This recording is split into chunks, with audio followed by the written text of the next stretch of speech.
Welcome to Joy News at 6.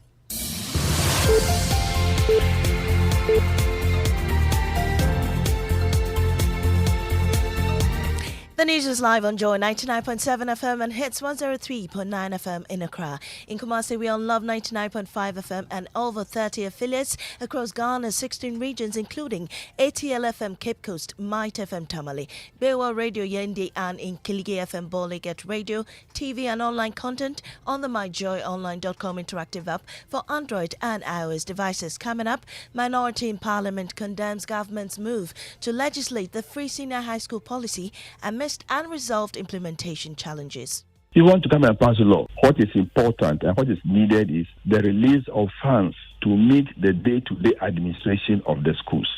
Also, tax evasion and exemptions costing Ghana some $1.4 billion each year. That's the rating of Civil Group Tax Justice Network Africa.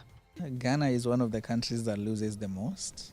You're losing over $1.4 billion every year to the activities of multinationals, illicit financial flows.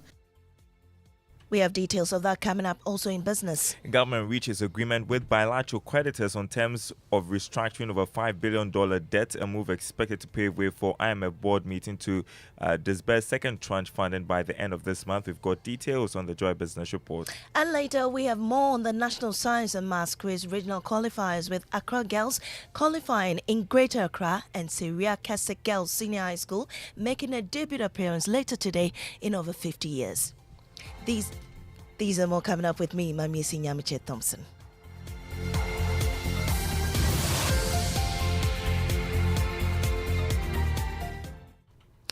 The minority in Parliament is strongly opposing the decision to legislate the free senior high school policy, while significant challenges hindering its smooth execution remain unaddressed. It argues against a new legislation since existing laws already supports the policy, and insists that government's priority should be funding the relevant agencies to improve the quality of senior high school education. Ranking member of Parliament's Education Committee, Peter Nochukoto, emphasized the need to focus on resolving implementation challenges instead of pursuing legislation. What is important and what is needed is the release of funds to meet the day-to-day administration of the schools. As we speak now, WAEC is unable or is finding it very difficult to organize this year's WASE because government is owing WAEC almost 200 million Ghana cedis. And you want to come and pass a law. Would the passing of the law give money to WAEC to organize the WASE examinations? No. So we should rather think of how do we mobilize resources for the various agencies under the Ministry of Education that are connected with the implementation of the free senior high school program so that we can have quality education at the secondary school. That is what is important. Well, the president of NAGRAT, Angel Kabonu, is worried about the political capital government wants to make out of the intended free senior high school bill. And for us to be told right now that it is going to Parliament to see whether the opposition in Parliament is going to raise an objection to it so that we create a political cacophony once again on a very important issue begs the resilient issues that are being raised on daily basis. Still in Parliament, the minority is demanding the Electoral Commission to be summoned before the House. They cite recent decisions that have raised questions about the EC's integrity ahead of the December general elections. The minority wants an urgent committee meeting with the EC chairwoman to discuss issues arising from the recent limited voter registration and vote transfer exercises. Listen to Minority Leader Dr. Cassiel Atufosin. Mr. Speaker, the Electoral Commission is making a simple electoral process very cumbersome, frustrating, expensive, Mr. Speaker, burdensome. These developments do not inspire hope in our electoral process. Rather, they give people and some political parties cause to question the integrity of the processes ahead of the 2024 general election. It is therefore imperative for Parliament to call the Electoral Commission to order and to save the democracy that we have always protected. Mr. Speaker, the NDC Minority Caucus want to use this forum to demand an urgent committee of the whole meeting with the Electoral Commission and to iron out these concerns. And yet Minority Leader in Parliament, Dr. Cassiel Atuforsen. Away from there, the Tax Justice Network Africa is reporting that Ghana loses about $1.4 billion each year due to illicit financial flows. The group argues that the country is amongst a list of top countries losing significant revenue through tax evasion, exemptions, and inefficiencies in the system. Strategic Programs Director at the Tax Justice Network Africa, Francis Cairo, speaks to my colleague Blessed Suga on the sidelines of the African Parliamentary Network on Illicit Financial Flows and Taxation Summit. Ghana is one of the countries that loses the most. Yeah, because you have natural resources, you have a very big population that is being taxed. You also have the big activities of multinationals in this country.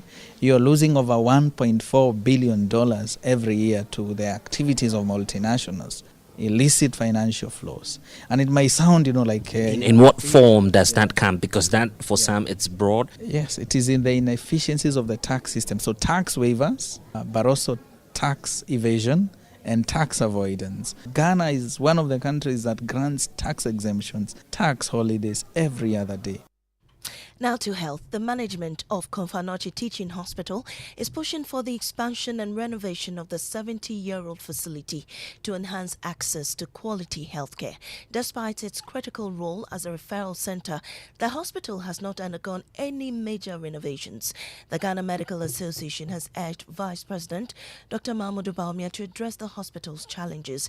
His Deputy Medical Director at CAS, Dr. Yao Oparilabi. Now, if we have Serua and the military hospital coming on board, and they are tertiary facilities, then because Konfanochi gets a lot of complicated cases, because we are tertiary facilities, so we get a lot of complicated cases, which is not surprising, referred to us. They can take off some of the load. Now, Presidential Advisor on Health, Dr. Anthony Nsiasari, says government's massive investment in health infrastructure will soon improve the quality of healthcare at CAS. The maternity and children's ward, which is being done, is now, I think, on the 5th floor. Very soon, when the contractors come back to work again after the restructuring of the debt restructuring, I'm very sure that they will complete it as quickly as possible. But the most important thing is that now we are opening up hospitals, or we are building a lot of hospitals in Ashanti region. Now to Bole in the Savannah region, residents have imposed a self-curfew to avoid becoming victim to serial killings in the area. At least 4 deaths are reported to have occurred under bizarre circumstances, with the bodies of victims found mutilated and dumped in public places. Abu Hassan is Assembly Member for Bole Mimpasem, describing the situation in the community. The way the killing started, maybe the following week, before in a month, 3 people have been murdered unnaturally in my area. And then even what made them experience more fear in them was the last one they killed with they placed a red fowl on the place will become quiet. Abu Hassan is Assembly Member of Bole Mimpasem in the Savannah region. And after 10 years of being disqualified at the regional stage, Accra Girls Senior High School finally made a winner at the regional stage to qualify to the national stage of the National Science and Maths Quiz. Here's Adobe Asari's wrap of the competition read to you. There was a close shave win for the Tema Methodist Senior High School, who beat one of their competitors, Frafraha Community Senior High, with just a point. They could not hide their joy after the competition. Great medals! We are great, the most fruitful and we shine! Great medals! We are great! We are here to win, and there we have it. We are here to win. A Sherman Senior High School won the last contest with a 20-point gap against O'Reilly Senior High. Right now, I'm not in myself. I don't know what to say right now. We knew this contest. Also in the Ahafo region, Sewa Kese Girls Senior High School will be making their first appearance in the competition in its 50 years of existence. They'll be joining Samolotu Presby Senior High and Achirinsua Senior High School to represent the Ahafo region in this year's championship. Emmanuel Bright Kweku has a wrap. The number formed by my first 2 decades is just above 3 dozens. And so who am I? Yes, Sewa Kese? 375. Exactly. It was a desperate need by the Sawakesi girls to break their 5-decade jinx and bring glory to their school.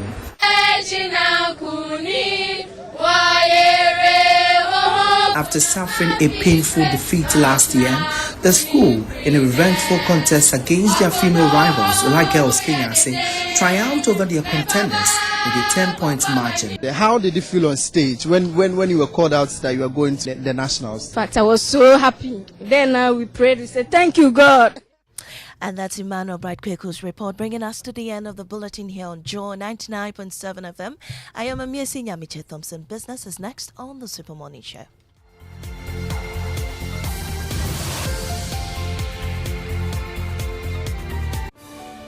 Do you have a game-changing and innovative business idea or project that can impact the society? This is your moment. Total Energies presents the 4th edition of the Startupper of the Year Challenge. This year, we are looking for 3 winners. The Best Entrepreneur, also called the InnovUp winner. The Best Project or Innovative Business Idea that exemplifies the principle of recycling and minimizing waste, also called the Cycle Up winner. And the Best Project that promotes or relates to sustainable and affordable energies, also called the Power Up winner. And that's not all. 4 additional projects in the Power Up category will be selected by an international jury. Don't wait any longer. Apply at www.startupper.totalenergies.com for a chance to win financial support, professional mentorship, and a spotlight for your project. Terms and conditions apply.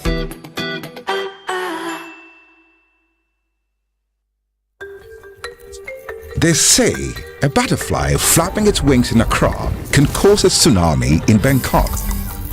So what if your factory in Nsawam could shake up the stock market in Hong Kong? What if your business in Elmina could affect fish production in Norway? What if your refinery in Tema could affect the price of petrol in Moscow?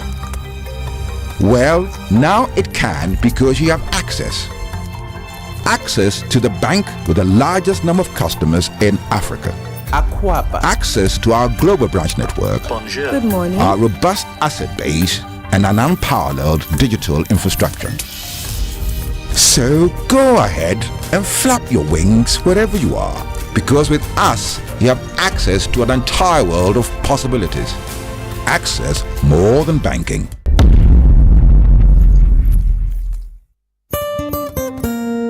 No matter your water needs, Sintex has it all. Sintex tank was first to introduce double layer tank, and now you can have as many layers as you want. Sintex tank was first to introduce white inner layer tanks in Ghana, and now introduces the customer specs order, which will let you order any color and size you want. Sintex tanks gives you the biggest warranty of 7 years, which no other tank gives you. So whatever your water consumption, size of project or demand, choose Sintex tank. Sintex tank, stress-free. Sintex tank, reliable. Sintex tank, maximum guarantee. Call 0244 335 168, Kumasi 0505 555 666, or visit syntexgh.com.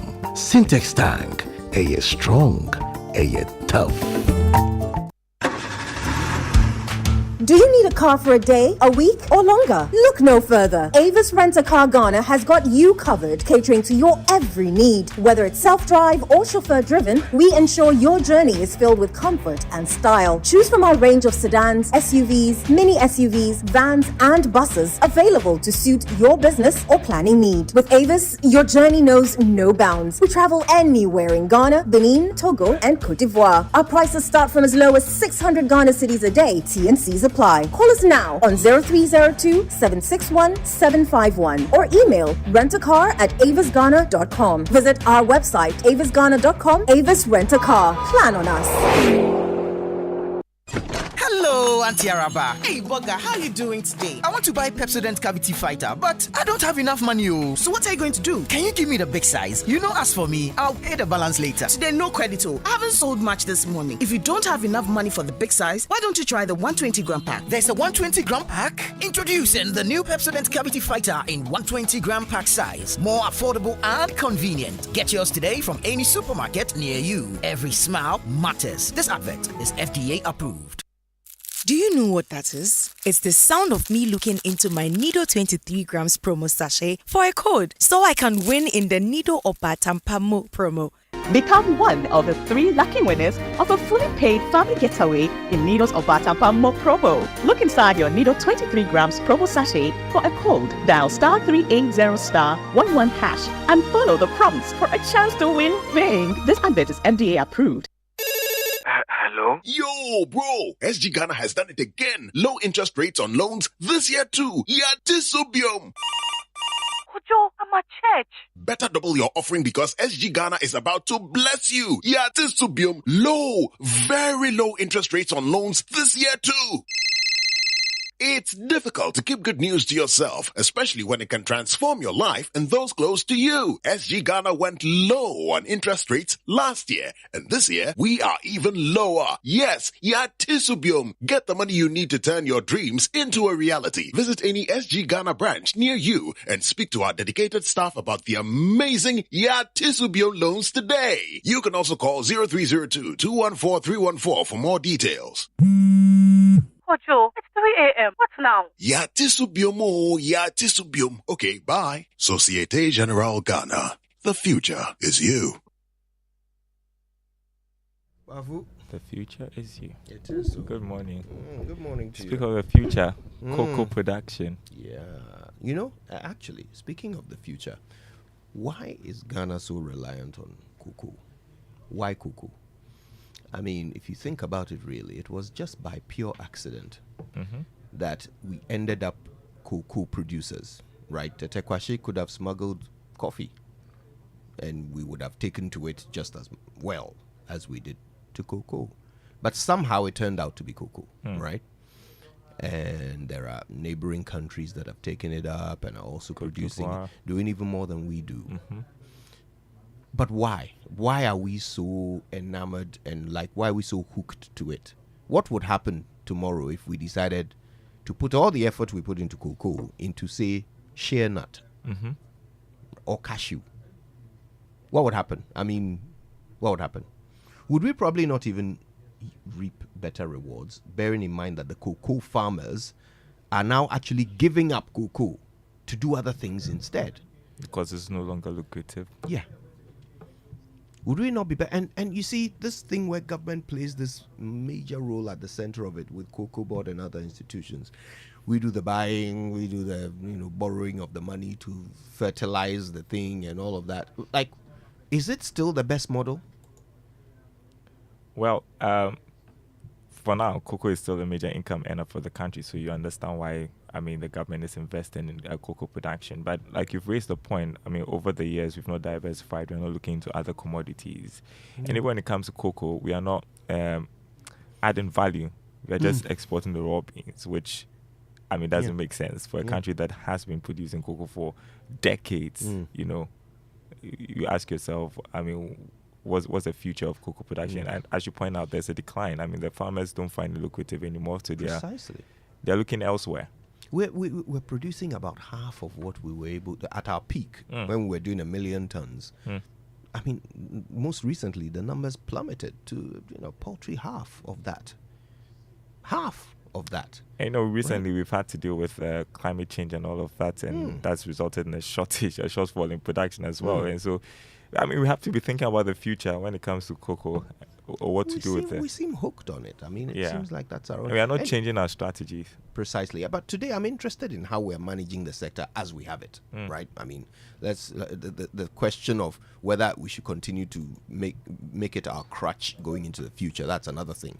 But now that we have it, now that it is still the mainstay of our agriculture and indeed our economy, how do we do better? How do we do better? How do we do That's better? the question. I'm very interested in this conversation we'll be having with the COCOBOD MD later on the show. Very interesting. But for now, gratitude all around. First of all, to those who brought us the 6 a.m. news, and that means Total Energies. Total, we go the extra mile for you. And if you're ready, so are we, with the Joy Business Report, brought to you by Omnibasic Bank, at your service.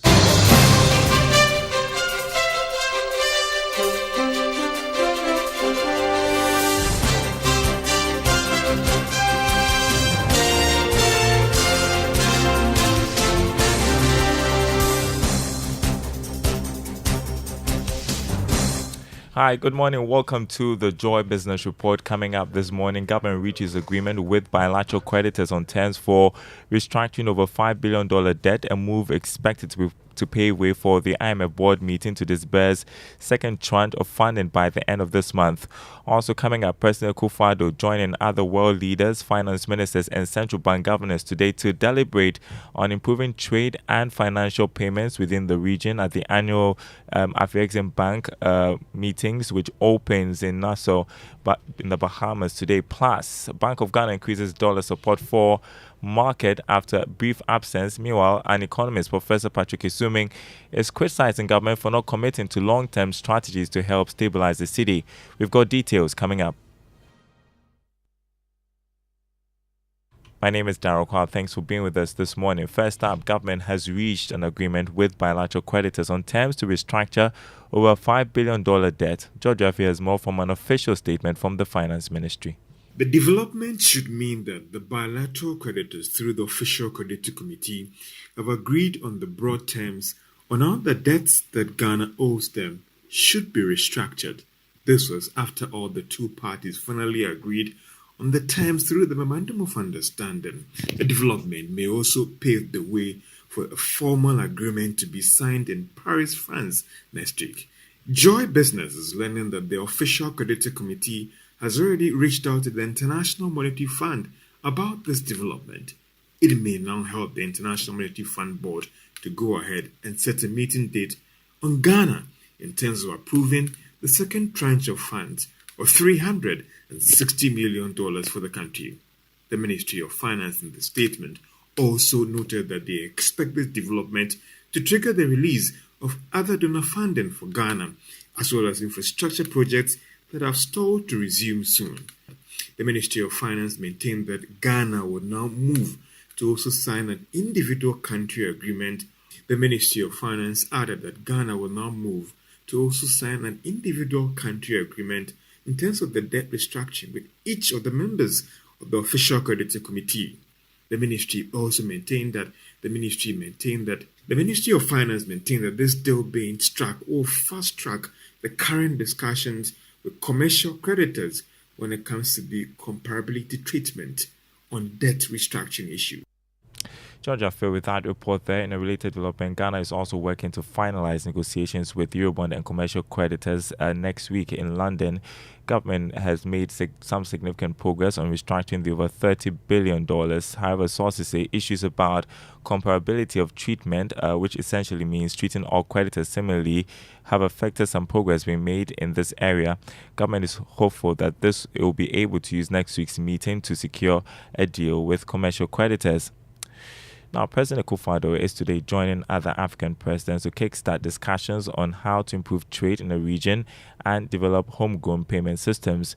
This will happen in Nassau, Bahamas, where the African Export and Import Afrexim Bank is holding its annual meetings, as well as a third Afro-Caribbean Trade and Investment Forum, which also formally opens in that country today.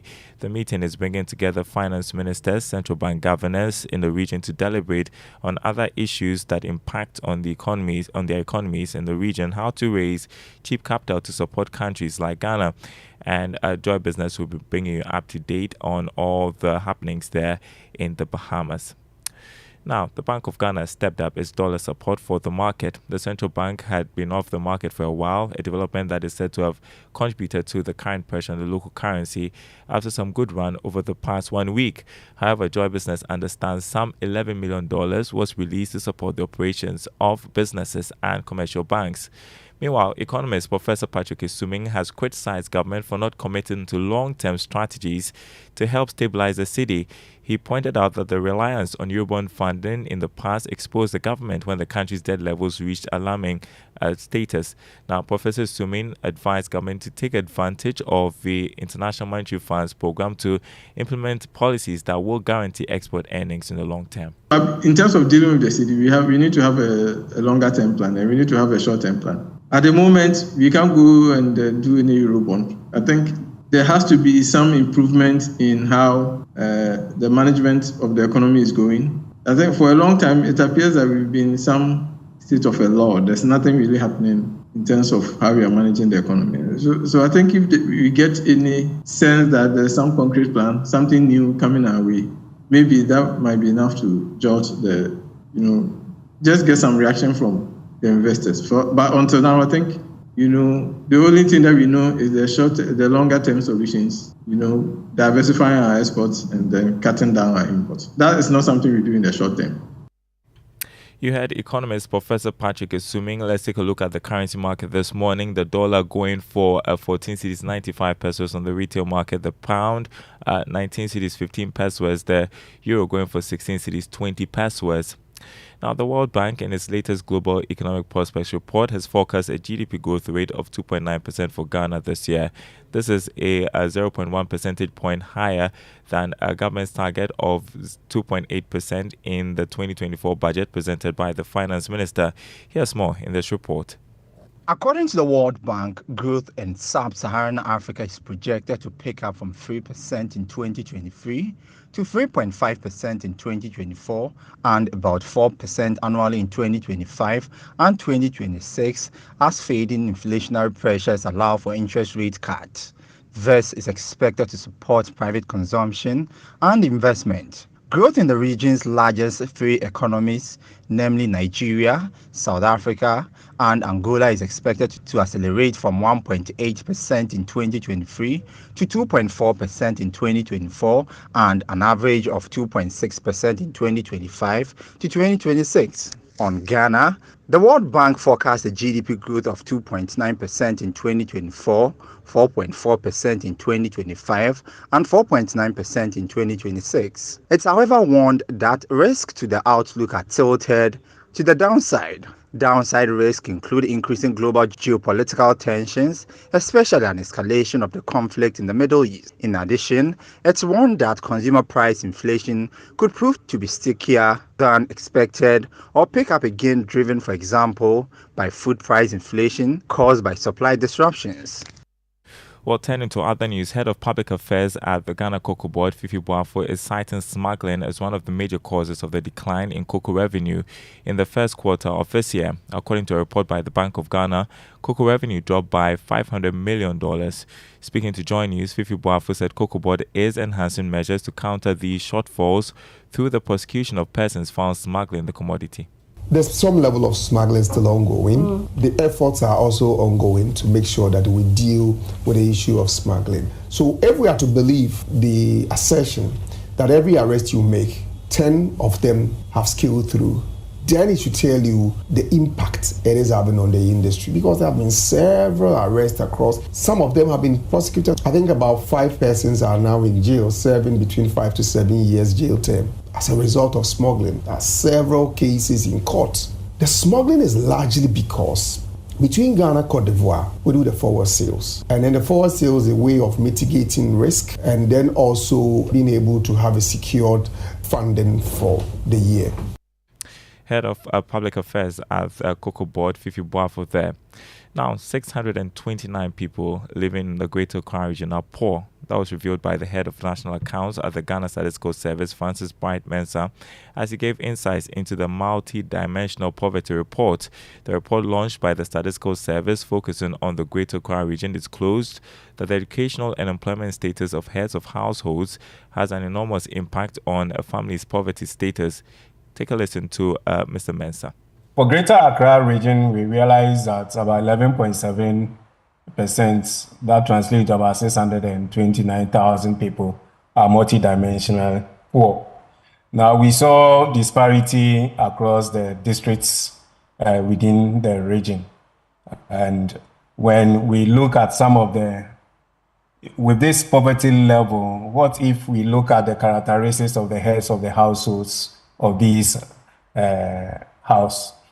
And we realize that there's variety or the disparity across the districts.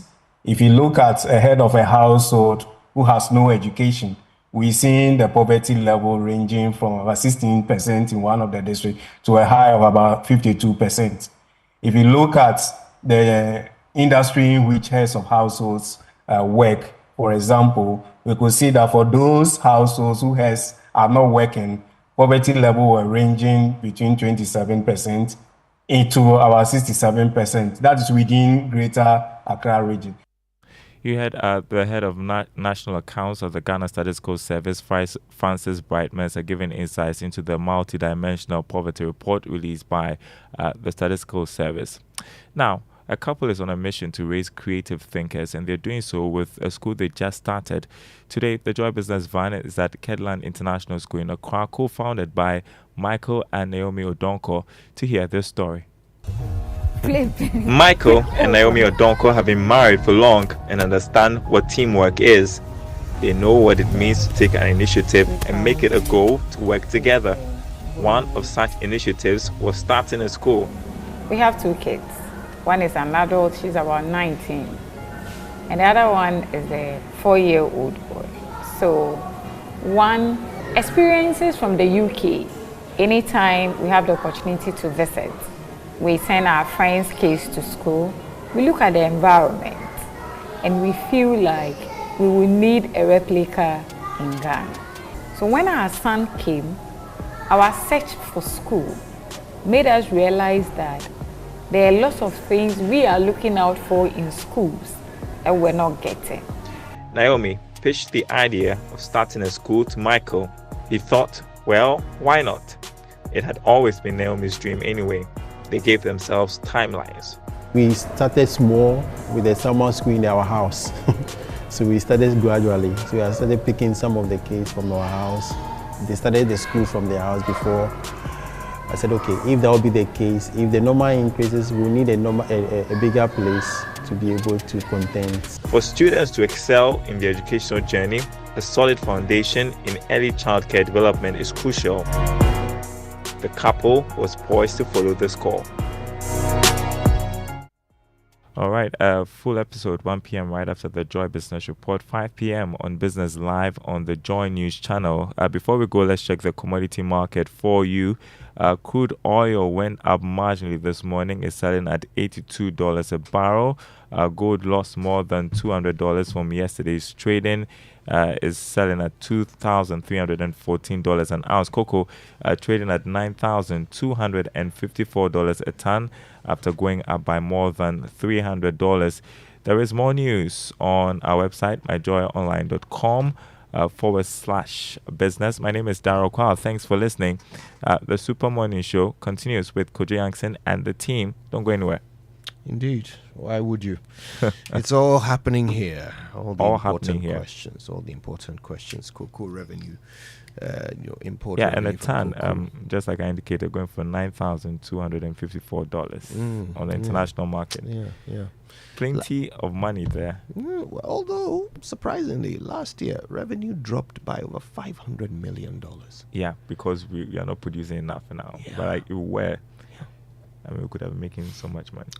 Revenue didn't drop by that much in other cocoa producing countries though. Ivory Coast took a hit, but nothing like what Ghana experienced. So what is the unique factor there? I mean, you could say climate affected both of us equally, right? We're neighbors. We're neighbors. But what else? What else? Besides climate, what else explains the slump? I would venture to say galamsey. Yeah. Galamsey. So in just one sector, we can trace almost $500,000 loss to galamsey. Well, and we don't think this is a serious enough problem. It is. For us to be sacking people who even talk wrongly about it. I mean, people in leadership positions who present any kind of promotional attitude towards Galamsey, should they be allowed to remain in office? Certainly not. Anyway, Nyaminadum is by Goldman. Nyaminadum, aka Grace of God. The Backroom Boys picked it. I'm sure it's good. It's a good one. Hope it is.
To sink in, like we say, in Ghana, we always say that when you hear a song for the first time, well, you want to hear it a few more times and see how you feel. All I'm hearing is that it is God's grace. Yes, so and that's the entire song, right? Yes. Yeah, because it's God's grace and it's gospel, I can't say that the song is some way.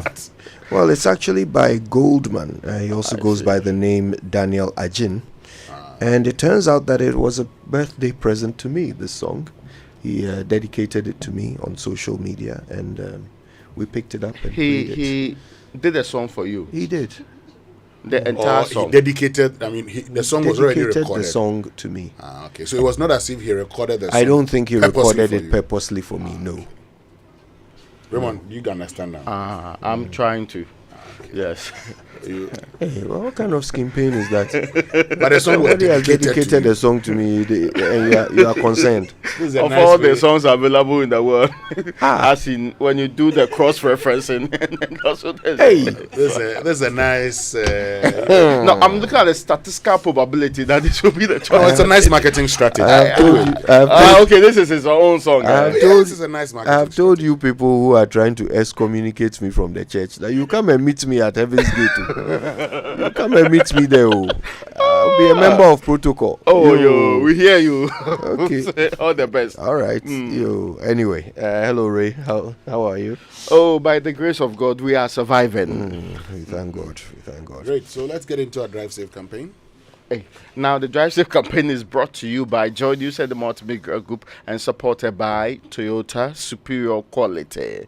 Now, it's drizzling, right? Yes, from 5:15, the indication from the ever competent Ghana Meteorological Agency was that we will be having scattered, the word they used was scattered thunderstorm, then rain across the coastline.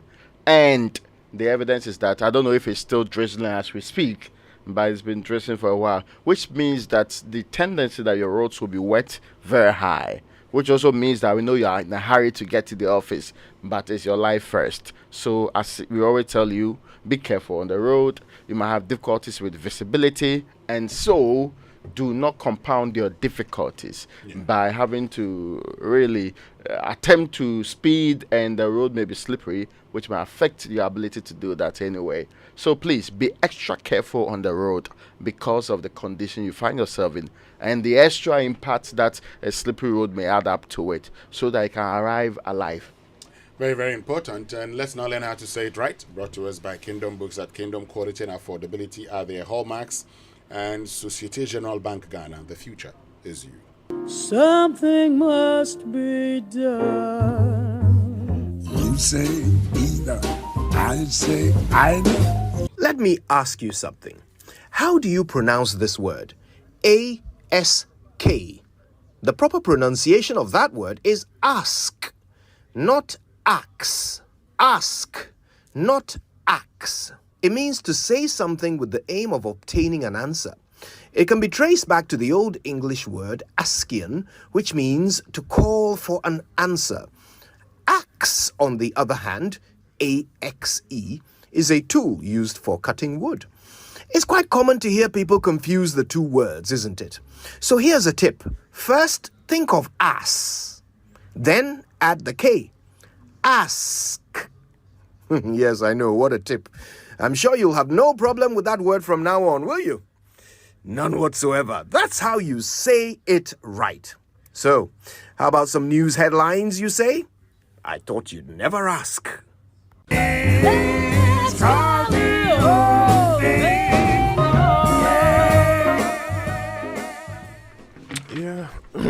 Yeah, that's how we do it. Okay, let's get into the news review brought to us by Syntex Tank, you're strong, you're tough, and Access Bank, more than banking. Let me start with the Ghanaian Times, and it's reporting this morning: sabotage, thieves vandalize steel oil from transformers and plunge parts of Sekondi Takoradi metropolis into total darkness. Oh, but what kind of stealing is this? They're stealing what? Oil? They're stealing oil from transformers. Oil? Yes. So I'm not an engineer, but I never knew that there was oil in transformers. Yeah, so vandalized transformers. There are pictures of them on the front page, which they are saying caused the doomsday that Sekondi Takoradi people experienced yesterday, and even the day before too. They said that it's also part of the problem, and people are not happy at all. But of all the things you steal, I mean, we are not saying you should steal. But if your stealing is going to cause community-wide havoc, I mean, this is unfair to everybody. Very unfair. This is national sabotage. All kinds of things get stolen. Yeah. Traffic light parts. Yeah. Pylon cables. I mean, what kind of dangerous stealing is that? And there was some time when we were working on the rail tracks, people were stealing the metals used for it. Yeah. So you go and lay them the next day. Some very active people have come take part of it away. You go and do so. So they reached the point, I don't know how they were doing it, but they were getting people to monitor consistently. What a mentality. I mean, does this mean that we can't build any infrastructure for ourselves? Can you believe that? Because we can't put security guards 24 along hours rail tracks or and who's going to pay for that? Transformers. We can't do that. There's a bit of, the last time we were having a conversation about our mentality. This Abanjuma thinking that what belongs to government belongs to a certain abstract group of people. So you can do it, do whatever you want. It starts from the top. But the response from those at the bottom is that they can also use it anyhow. That's how, if like check public washrooms, how they are sometimes treated if they are not manned by people who are regularly checking these places. People abuse things in this republic because they do not know that it's their money that they use to fix or put them together, and that people ask for more money if they do so. This thing that I'm talking about here, the oil will be replaced with your own money anyway. At the end of the day, if the entire thing is collapsed, we will use Ghanaian people's taxpayers' money to go and fix it. Or they may increase your power bills so that we can fix it and get it done. So, I mean, what kind of meat have you chewed if you pulled out your own tongue and cut it and put it back in your mouth? Anyway, but that's also on the front page. Togolese political party visits Ghana to seek support for restoration of democracy. This is a very interesting story, Kojo. So remember, in somewhere March or so, the parliament in Togo made their governance structure a parliamentary system, where now the current president, the Yadema's son, Yadema was forever on the seat. He basically handed over to, they basically installed, and the way we installed too, installed their own guy as his son. There's been pressure on him to go in a democratic way, and people say he's losing the confidence of the people. Then they wake up one morning and go into parliament and go and vote. Now they're a parliamentary system. The parliament will choose the president. And people have just have to put together a parliament. They'll choose the president. When they do so, it's for 6 years. The parliament you put together again will now come and vote for a new president. And the other groups in the country have been saying something simple. We thought that after a very long time of being on the seat, the thing you would have had was that let's progress. Let the people choose who their leader is supposed to be in a meaningful election. So this gentleman is one of those who leads a team, the political party there. He's in Ghana to speak to the Peace Council, to speak to the other bodies in this republic, civil society groups, to try and get their help in raising concerns about what's happening to our neighbors on the other side. I did not know, but at some point, if somebody uses an illegal overthrow of government to remove foreigners back today, ECOWAS will come and say that their protocol on democracy and it does not support that. But ECOWAS is pretending that they cannot intervene, or they have not seen that this same protocol ensures that there should be democratic elections. Exactly. Anyway, well, but that's what's happening in Togo. The other two stories on the front page: government to push for passage of free SHS bill by Parliament to make it legally enforceable. The last one on the yes.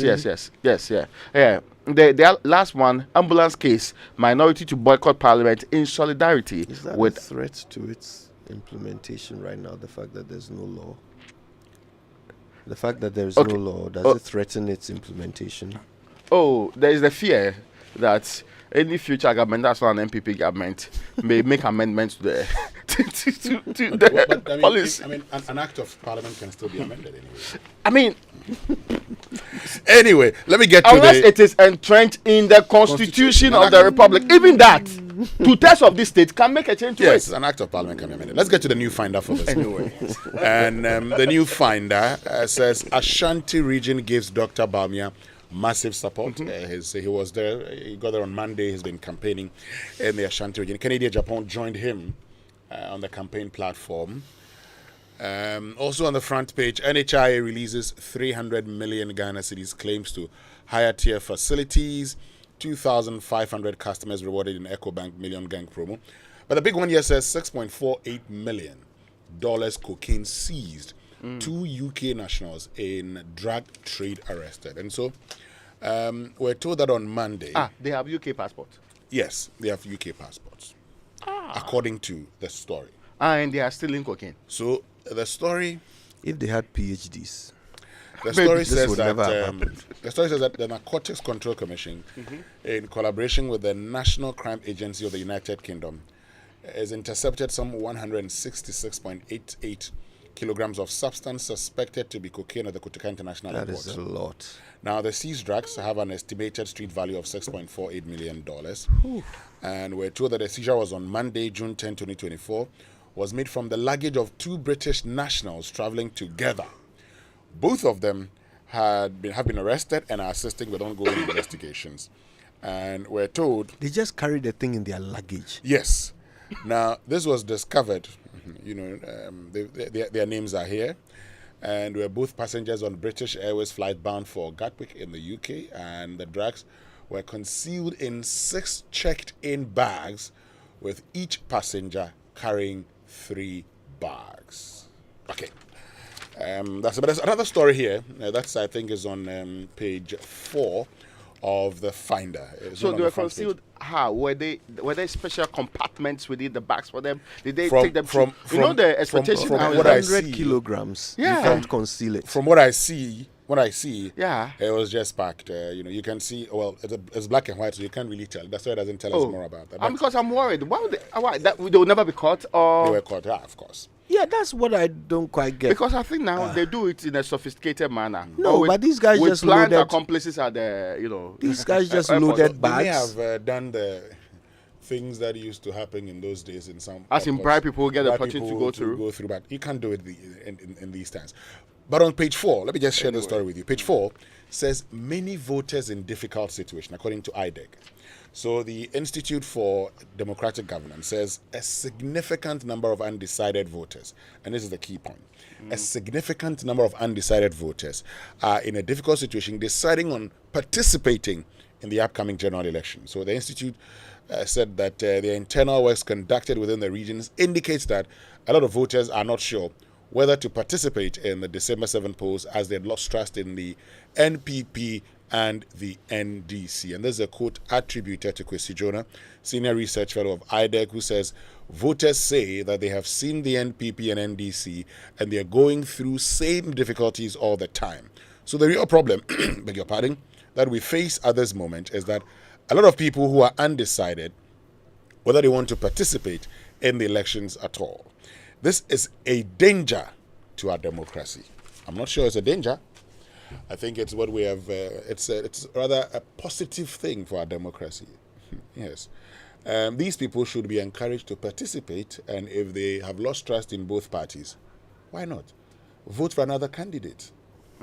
That's. I mean, you've seen it in South Africa, where today Cyril Ramaphosa is, in discussions with the Democratic Alliance. Who would have imagined? I think there's a false sense of security about either MPP or NDC in this country that sometimes is very nauseating. Yeah. It's almost as if we have no choice. The same conversation was happening in Benin until they voted for the third party, the independent candidate. Yeah. And Benin moved on. Nobody died. The country moved on. In fact, they didn't become heaven. They didn't become hell too. The system did not break down. So we tend to have this, no, change is difficult. It's dangerous, so we can't do it. It gives some comfort and arrogance. It entrenches that position that these political parties have. It's almost as if, oh no, I'm sure what? The worst we can do is be in there for 8 years and come back after 8 years. You listen to how they talk. And that is not promoted. In any case, if your democracy is not working, you'll fix it. And if your election is not going to fix the democracy, you relook at the structures of your country. That's not making it possible. We cannot be continuously pretending that having to do elections is the greatest mark of our democracy, with no dividends at the end of the day. Things happen in waves across the world.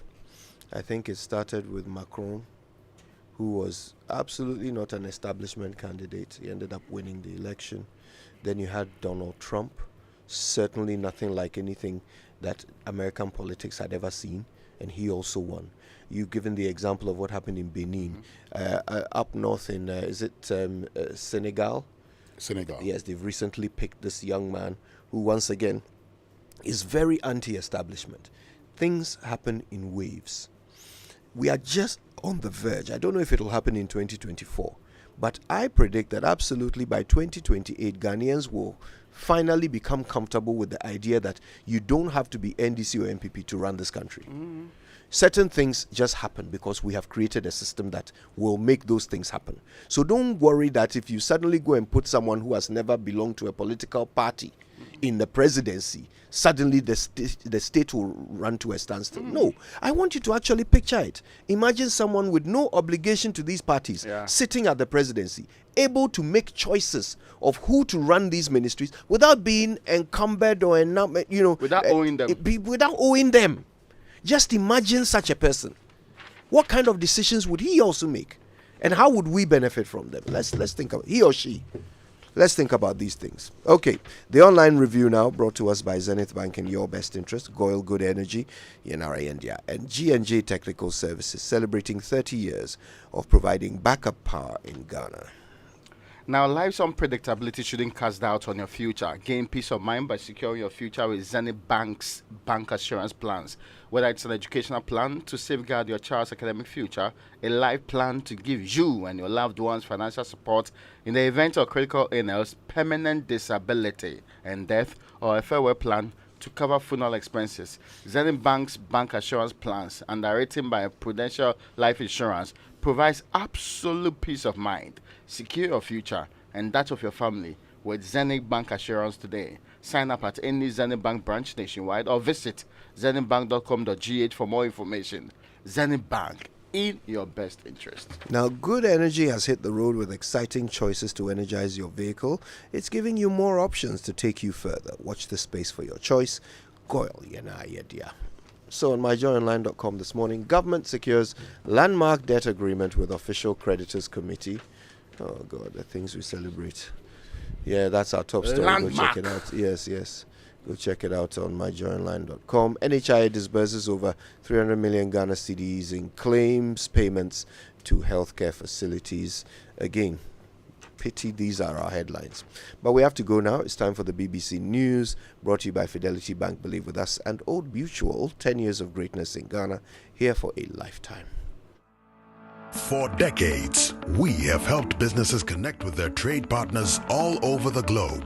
From Ghana to Burkina Faso, Côte d'Ivoire, Benin, Togo, Senegal, China, Morocco, France, Netherlands, and many other countries.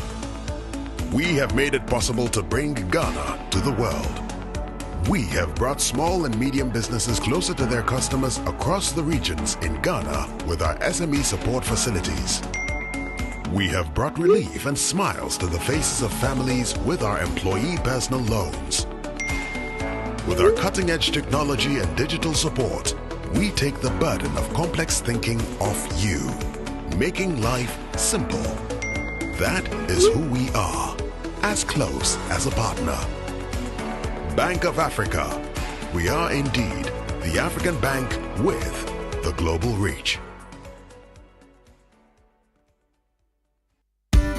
Good energy hits the road with exciting choices to energize your ride, giving you more options to take you further. Watch this space for your choice. Goyle, yeah.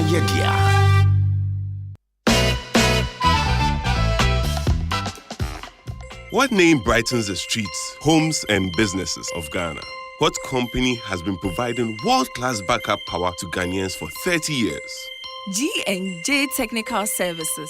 Final answer? Yes, G&J, final answer. Correct.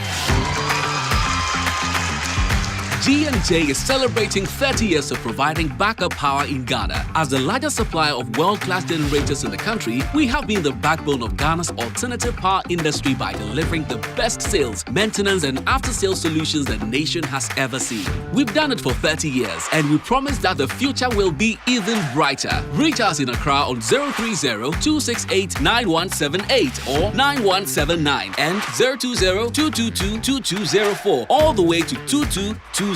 And in Kumasi on 020-222-236 or 020-222-2220. Say donut, donut, donut, donut. Hey, donut, donut, donut, donut. Donut, donut. Yanko cotton, donut, donut, donut. Malaria syrup, donut. everybody follow not sa malaria. A 3D till no not now. Oh, one toe. Malaria chill. Oh, popo. What do you mean? I want you. No, not. A dabaco. No, not. A damian. No, not. A damian, sir. No, not. No. Lonat scatter malaria.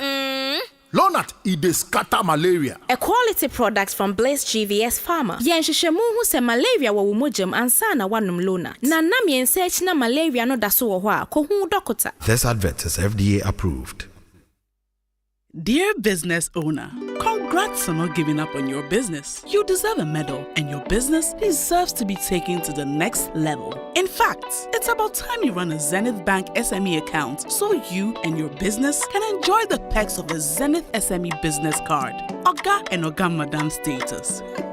The Zenith SME Business Card is a Visa debit card for making secure payments for goods and services. Enjoy great benefits such as free customized digital SME training, free marketing toolkits, access to Visa practical skills training, and more. Unlock the potential of your business today. Visit any Zenith Bank branch nationwide and sign up for the Zenith SME Business Card, the ultimate payment solution for SMEs. For more information, visit www.zenithbank.com.gh or call 0302 680-884 or 0307-086-370. Zenith Bank, in your best interests.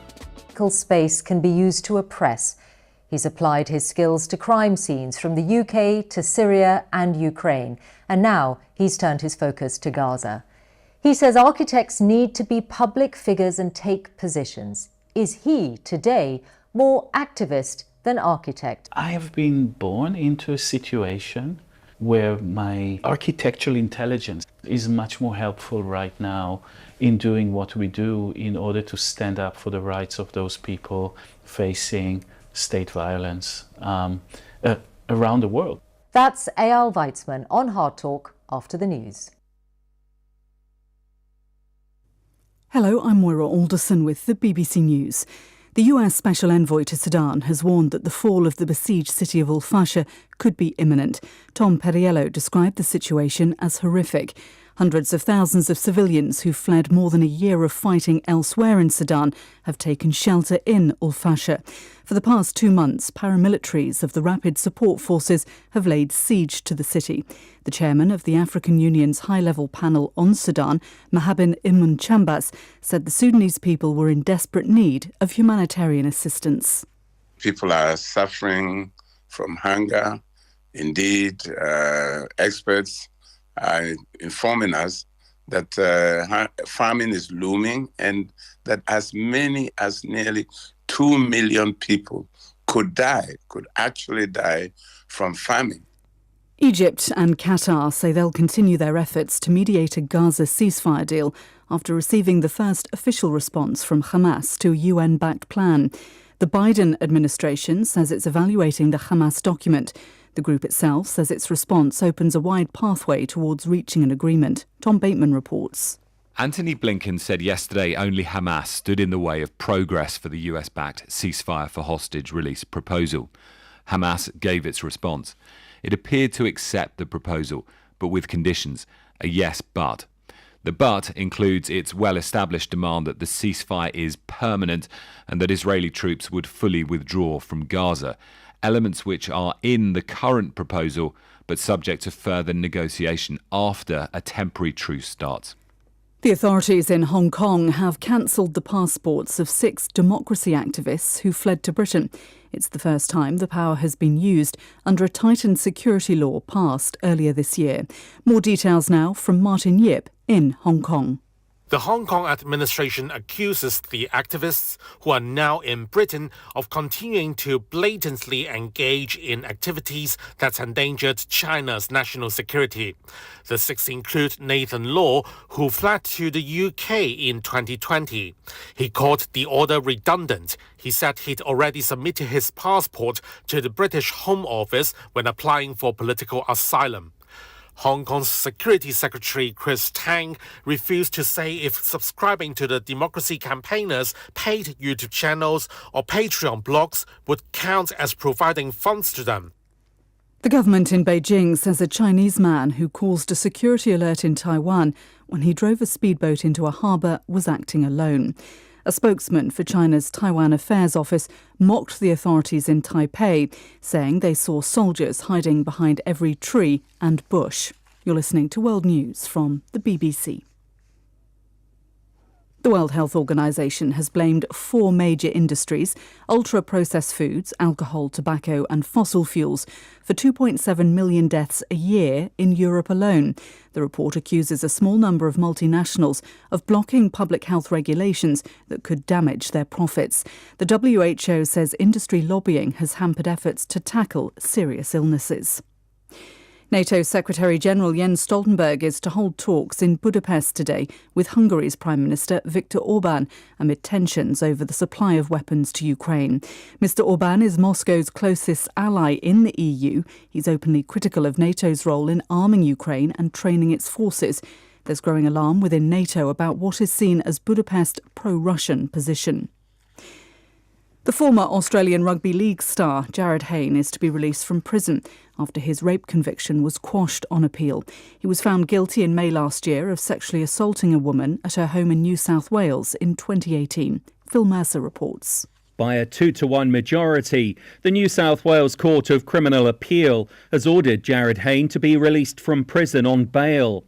It said the trial judge had made a mistake by not allowing the cross-examination of the alleged victim over text messages. The former athlete's lawyers had argued the communication had implied the woman's consent. Prosecutors have said they've yet to decide if Jarryd Hayne, once one of Australia's most recognisable sportsmen, should face a 4th trial over allegations of rape that he has strenuously denied. The European Union Health Agency has warned cases of dengue fever and other diseases spread by mosquitoes are rising significantly on the continent. The European Centre for Disease Prevention and Control says climate change is creating favourable conditions for invasive species such as tiger mosquitoes, which spread dengue fever and Zika virus. Welcome to Hard Talk. This election, ask your favorite politicians about their plans for tackling climate change and improving access to water, sanitation and hygiene. Let this define who you vote for. At WaterAid, we believe in the future where our leaders prioritize climate change, water, sanitation and hygiene. Your vote can make this possible. Anymore, pop quiz. Are you ready? Hit me. Can you give me 3 words that start with omni? Oh, that's easy. Omnibus, omnipotent, omnibus. The bank with a really nice signboard. Hey, Radzi, you mean Omnibisic. OMNIBSIC. Omnibisic. Let me hear you say it. Omnibisic. Perfect. Is that an abbreviation? Not entirely. And it's not just a bank with nice signboards either. Omnibisic Bank is Ghana's fastest growing bank with innovative banking products and headquarters in Atlantic Tower at Airport City, Accra, as well as 40 branches across the country. Omnibisic Bank has the final word on excellent customer service delivery in Ghana. Plus, they have the coolest signboard. Yes, they do. And the coolest name, Omnibisic.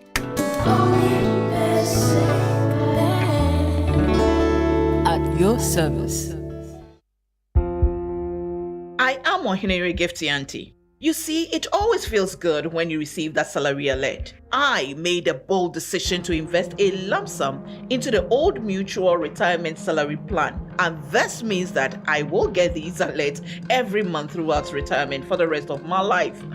You too can retire on your own terms. So invest a lump sum in the Old Mutual Retirement Salary Plan today and enjoy guaranteed monthly income for life. Call Old Mutual on 050-453-4333 or visit oldmutual.com.gh to sign up today. Old Mutual, do great things every day.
But you know what? I'm very happy you said it that way. But you know what? I'm a man of, who likes fairness. When this song was released, Maba, there was... You were consulted? No, there was Ubeko.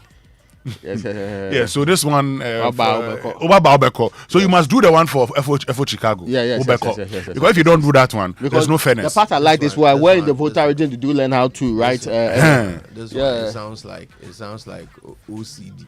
No. When you're OCD. You have used your left hand, so you must also use your right. No. This one is fairness. This is fairness.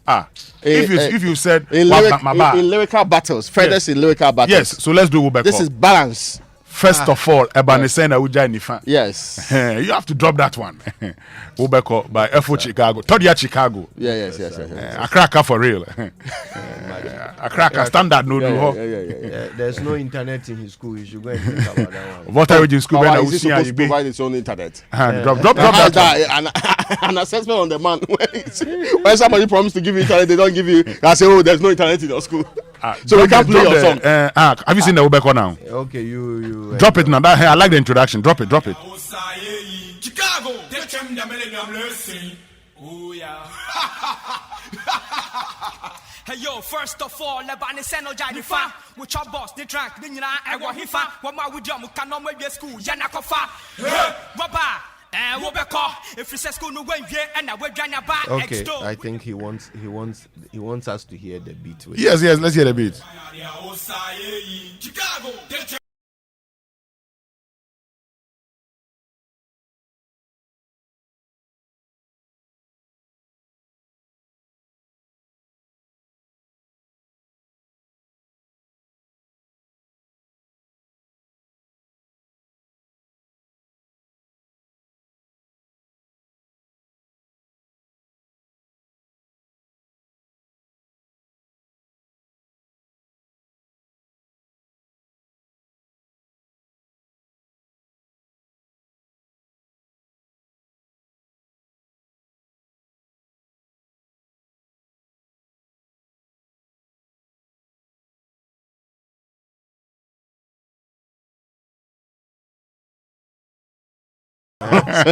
Oh no! I was Team Exdo. Oh, I enjoyed the fact that they were in the battle. I actually like Exdo's Chinese song, and it was quite clean. Nowadays, the people they do the battle on social media, and then it's quite insanity. So anyway, Kojo, before we continue, there's a release from the Ministry of Finance, okay, dated 12 June 2024. Ghana's government has reached a memorandum of understanding with its official creditor committee. Hooray! It's not hooray, that's right. Well, based on where you stand. Okay, now, but good news. Explain the line by line. What does it mean?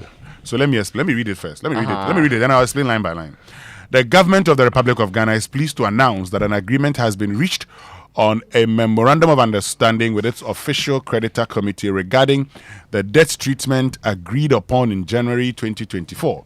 Ghana's OCC is co-chaired by China and France, both of which played important roles in this achievement. The MOU formalizes the agreement in principle with the official creditors and marks a crucial step towards Ghana restoring long-term debt sustainability. The financial terms of the agreement remain unchanged, and it provides significant debt service relief during the fund-supported program period, allowing financial resources to be directed towards critical areas such as infrastructure, healthcare, and education. The formalization of the official creditor committee agreement is expected to pave way for the approval by the IMF Executive Board for the second review of the fund-supported post-COVID-19 program for economic growth, PCPEG, allowing the next tranche of IMF financing of $360 million to be disbursed. The IMF board's approval should also trigger more financial assistance from our development partners, particularly the World Bank. This agreement will also bolster the current and ongoing discussions with private creditors with whom Ghana remains committed to finding a comparable as early as possible. Each official creditor will now follow its internal procedures to sign the MOU. Once signed, the agreed terms will be implemented through bilateral agreements with each OCC member. We call upon all official creditors to fast-track their internal processes towards the signing of the bilateral agreements. Ghana continues to engage in good faith with all commercial external creditors, striving to finalize restructuring agreements that respect Ghana's need for debt relief and the comparability of treatment principle. Ghana also reiterates its commitment to remain in arrears with its external commercial creditors until agreements compatible with the comparability of treatment principles are reached. And the Minister of Finance said this. The Minister of Finance, on behalf of the Republic of Ghana, extends our gratitude to all members of the OCC, particularly the committee's co-chair, China and France, for the unwavering commitment to assisting our country in resolving its debt issues. This landmark agreement marks an extraordinary milestone in Ghana's debt restructuring journey and will further strengthen our ambitious reform agenda with strong support of our development partners. Raymond, ask your question. First and foremost, let me go to, the people's question number one. The people would like to know whether this means that we will not pay any more money. Well, the agreement that you reached in 2023 by January was to defer payments till 2026. 2026. This is the official creditor committee, what you may call as the bilateral creditors. Okay. This is not the private sector one. So, just by way of clarification, let's continue. Okay, so that's the first level. So this means that we're still paying in the future. Of course, you will pay. 2026. I mean, that was at the time the agreement that was reached. I don't know what anything may have changed, but that's what I know. So, secondly, now, the Bank of Ghana last month was telling us that at the end of April, the exchange rate has recently come under some pressure, especially in the Forex Bureau market. The pressure in the Forex exchange market reflected increased demand for higher imports, 1. 2, energy sector payments, and 3, uncertainty surrounding the progress of debt restructuring negotiations with external creditors. The external creditors separate from the OCC or ODC or what you mentioned earlier. So the external creditors, the people's question is very simple. And I want to, at this point in time, answer you from the statement. I mean, I think that actually does it, but I'm not a worker of the finance ministry, but I would explain this to you. Okay, there's that a point. Okay, so it says, Ghana continues to engage in good faith with all commercial external creditors, striving to finalize restructuring agreements that respect Ghana's need for debt relief. And it says Ghana also reiterates its firm commitment to remain in arrears with its external commercial creditors until agreements compatible with comparability of treatment principles are reached. There's another part here which talks about the fact that this will also bolster the current and ongoing discussions with the private creditors. So the private creditors, if you're looking at the external creditors, this one is what you would call the official creditor committee, the Paris Club, as we talk about it. So countries that are owed by Ghana, with China has a substantial amount, and so China shares with France. Okay, so that's the Paris Club that we're talking about. So we've reached an agreement with them. But the private discussions are ongoing. So what you probably may want to term as the Eurobond holders is still ongoing. Okay. No, because this was directly related to the very things that are forcing our exchange rate, our currency to depreciate. Have I answered your question? Because I didn't hear that one on it. So that means that the depreciation will not be affected by the development. The depreciation is likely to be affected by this development because they talked about the uncertainty about it. Now, that uncertainty is likely to be solved also because once this is approved, the whole essence of going into this agreement is also to get other multilateral support. Yes. But don't worry. Somebody will come and explain. Today? Somebody will come and explain. Okay. Somebody will come and explain. So let me not even explain. Somebody will come and explain. Brilliant. Was there a sentence in there where they called it an achievement? Oh, landmark is what I saw in the major. I saw milestone. Okay. Yes. But achievement? I haven't done the discourse analysis yet. Yes. I'll come back to it. We'll come back to it. We'll come back. We still, I'll come back to it. I'll come back to it. I'll check again and share it with you. We'll come back to it. But of course, today our guest is the man who runs COCOBOD, and we're very interested in his view of how the sector is going. We have seen some drops in quantities, but we want to know what the plans are for the future, how they are surmounting all of the the challenges that have come our way, from the global ones, with climate change and all of that, to our very own unique Galamsey issues and all that. Yes, Kojo, but you must also be interested. For instance, I've been trying to find COCOBOD's financial reports for 2022 and 2023, which I haven't seen on their website. So I have to make do with what the state ownership report from 2021 indicates. And the state ownership report from 2021, just a bit about the returns and profitability, says COCOBOD's total operating revenue saw a growth of 33% from 10.3 billion in 2020 to 13.7 billion in 2021. Despite growth in revenue, the company ended 2021 with a significant loss of 2.44 billion. Hey. 2.44 billion from 0.43 billion million. That's what it says here. In 2020. This listen. This is 472% increase. So that means that it was 0.43 billion. So that's and this was partly due to 33.11, 41.69 and 56.11% increase in finance costs, administrative expenses, and direct costs. Okay. Well, increase in finance cost. Yes. Administrative expenses. Expenses. What does that mean? Your administrative expenses has gone up. What constitutes administrative expense? We'll find out. That could be as a result of running the institution. Operating expenses have gone up. Also, direct cost. Yes, the direct cost, as in the things that directly impact the acquisition of revenue. Okay. So if you are a COCOBOD, what are the things that you do directly that brings you the revenue? That's the purchasing of cocoa. So what is the cost involved in purchasing the cocoa? How has that gone up? Well, these are questions that we'll get answers to. Fairness. And yes, I mean, in fairness. And how also is it that the purchasing and resale of cocoa results in losses? Well, we're told that there are other things.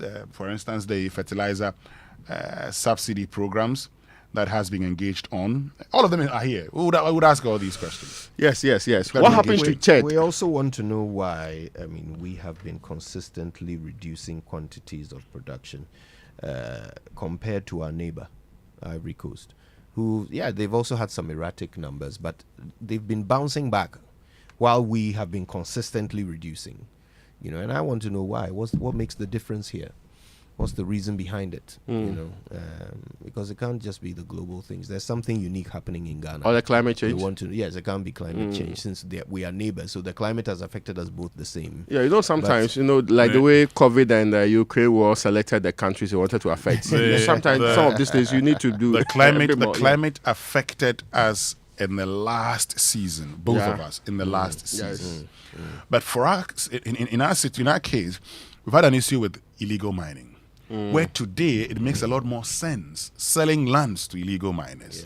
Where today our cocoa farmers cannot even have to go with pure water to go and water cocoa. Imagine. And they cut you off. If your neighbors are selling and you're not selling, they cut you off. So access to your own farm, even being able to reach out to it. But the next day you come up, the place is burnt. You don't even know what happened. Yeah, exactly. So the people are being forced, not like they really want to sell, they are being forced to actually sell. Anyway, the CEO, Joseph Boahen Aidoo, is our guest here on the Super Morning Show. Don't miss it. That and more. And by the way, we certainly want to know what you think about all of these conversations. Use the hashtag JoySMS and we'll share your thoughts with the world. We're here till 10. It's everybody's favorite breakfast on Joy 99.7 FM. Wake up to joy, joy, joy. Sunshine and joy in the morning time. Yeah. Wake up to the Super Morning Show. Joy, joy, joy in the morning.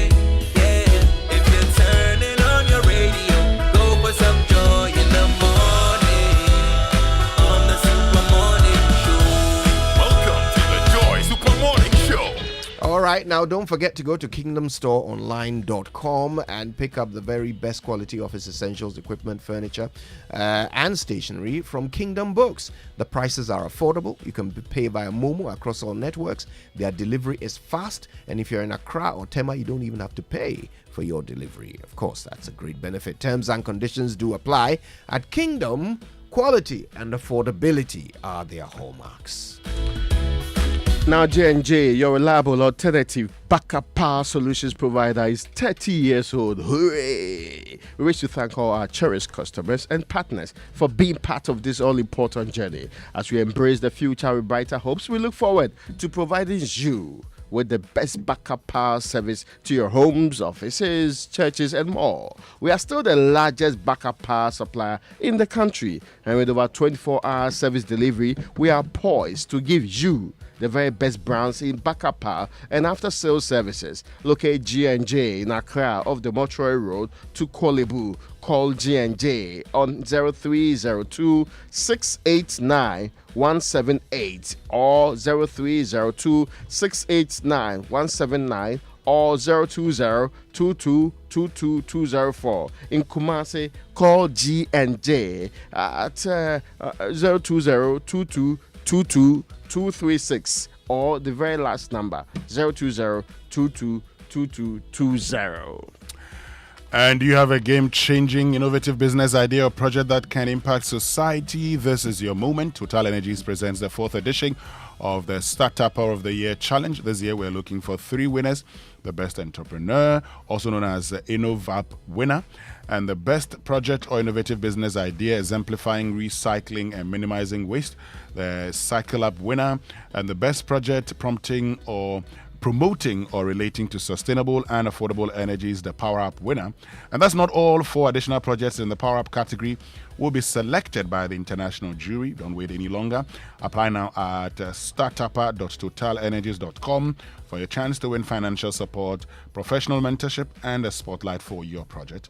Terms and conditions apply. Total Energies Startup Challenge. Now, Toyota users, you need to get ready for a revolution, because if you want your Toyota engine to function optimally, then there's only one choice: the Toyota Genuine Motor Oil. The Toyota Genuine Motor Oil has been rigorously tested and proven to be the best oil for your Toyota engine, specially crafted to keep your Toyota engine running smoothly and efficiently. The Toyota Genuine Motor Oil is available at all Toyota Ghana branches across the country. Nothing, absolutely nothing makes your engine happier than having Toyota Genuine Motor Oil in it. Now, for bulk purchases or distribution, contact Toyota Ghana on 0302 429 Toyota Ghana Company Limited is proud to be associated with the Joy News, Joy FM Drive City Tips here on the Super Morning Show. Toyota, superior quality. And to the businessman, trader, and parent sending money to loved ones and business partners, thanks to Access Bank and PAP's partnership, you can now send money across border hassle-free. Now you can send money to pay for goods and services, make business transactions, and cover school fees across Africa without worrying about foreign exchange losses or delays. It's straightforward, secure, and keeps your mind at ease. Benefit from instant payments across Nigeria, Liberia, Gambia, Guinea, and Sierra Leone with zero foreign exchange hassle. When you send money in cedis, it will not be received in any other currency by the recipient. For more information, visit our website, ghana.accessbankplc.com, or call our toll-free 0800 004400 for all your cross-border payments. Visit any of our branches and pops it with Access Bank. Access Bank, more than banking. And stay with us. We'll return with your birthday shouts and sports after these. Life is a stage, and we're all players, playing the supporting role. The title of my poem is Playing with rhythm. Playing the lead. Playing to win. Playing with gusto. Playing for the sheer thrill until the curtain falls. Because every journey begins with play. Kickstart yours with MTN. So, what are we doing today? MTN. Imagine a world where your home or business is powered by the sun's boundless energy. Picture your rooftop transformed into a solar sanctuary, radiating with eco-friendly vibes and city-saving brilliance. Well, dream no more. With Standard Chartered's renewable energy loans, you can turn this dream into a dazzling reality. And guess what? Our renewable energy loans come at very low rates. That's right, we are not just offering loans, we are offering the keys to your solar-powered kingdom. Say goodbye to high electricity bills and step into a new world where every watt generated is a step towards a brighter, more sustainable future. So if you're ready to take control of your energy destiny and switch to solar today, give us a shout on any of the following phone lines: 050-153-5789, 050-153-5790, 0244-674154. Let's chart a course for a brighter tomorrow and make your solar dreams shine brighter than ever before. Standard Chartered, here for good.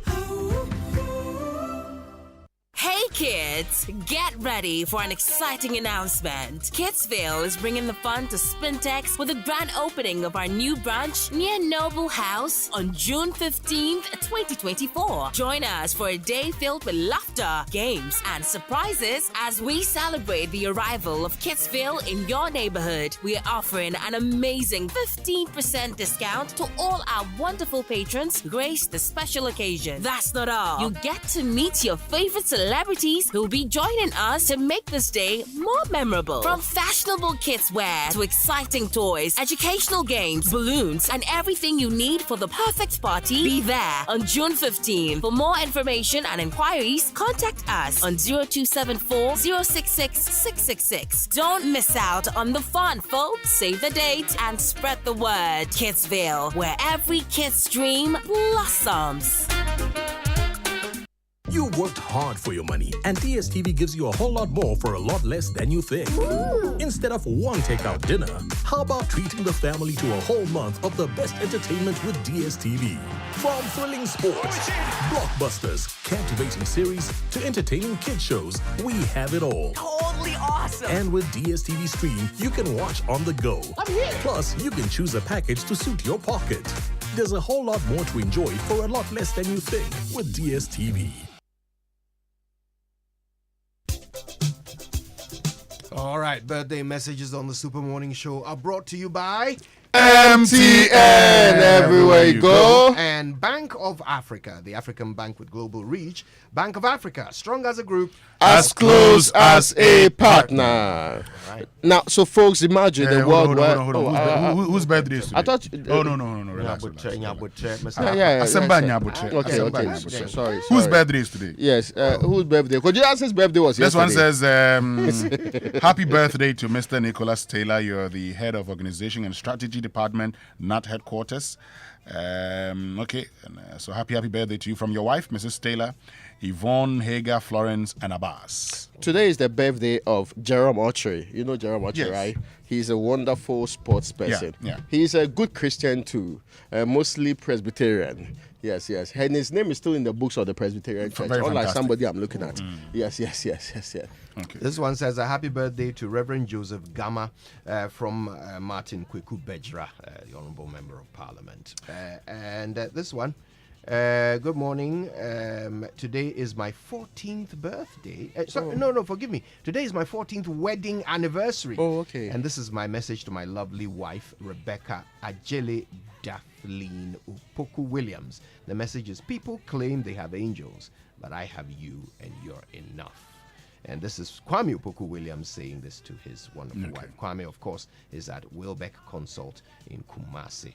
And his wife is the Deputy Regional Accountant of the Ghana Health Administration.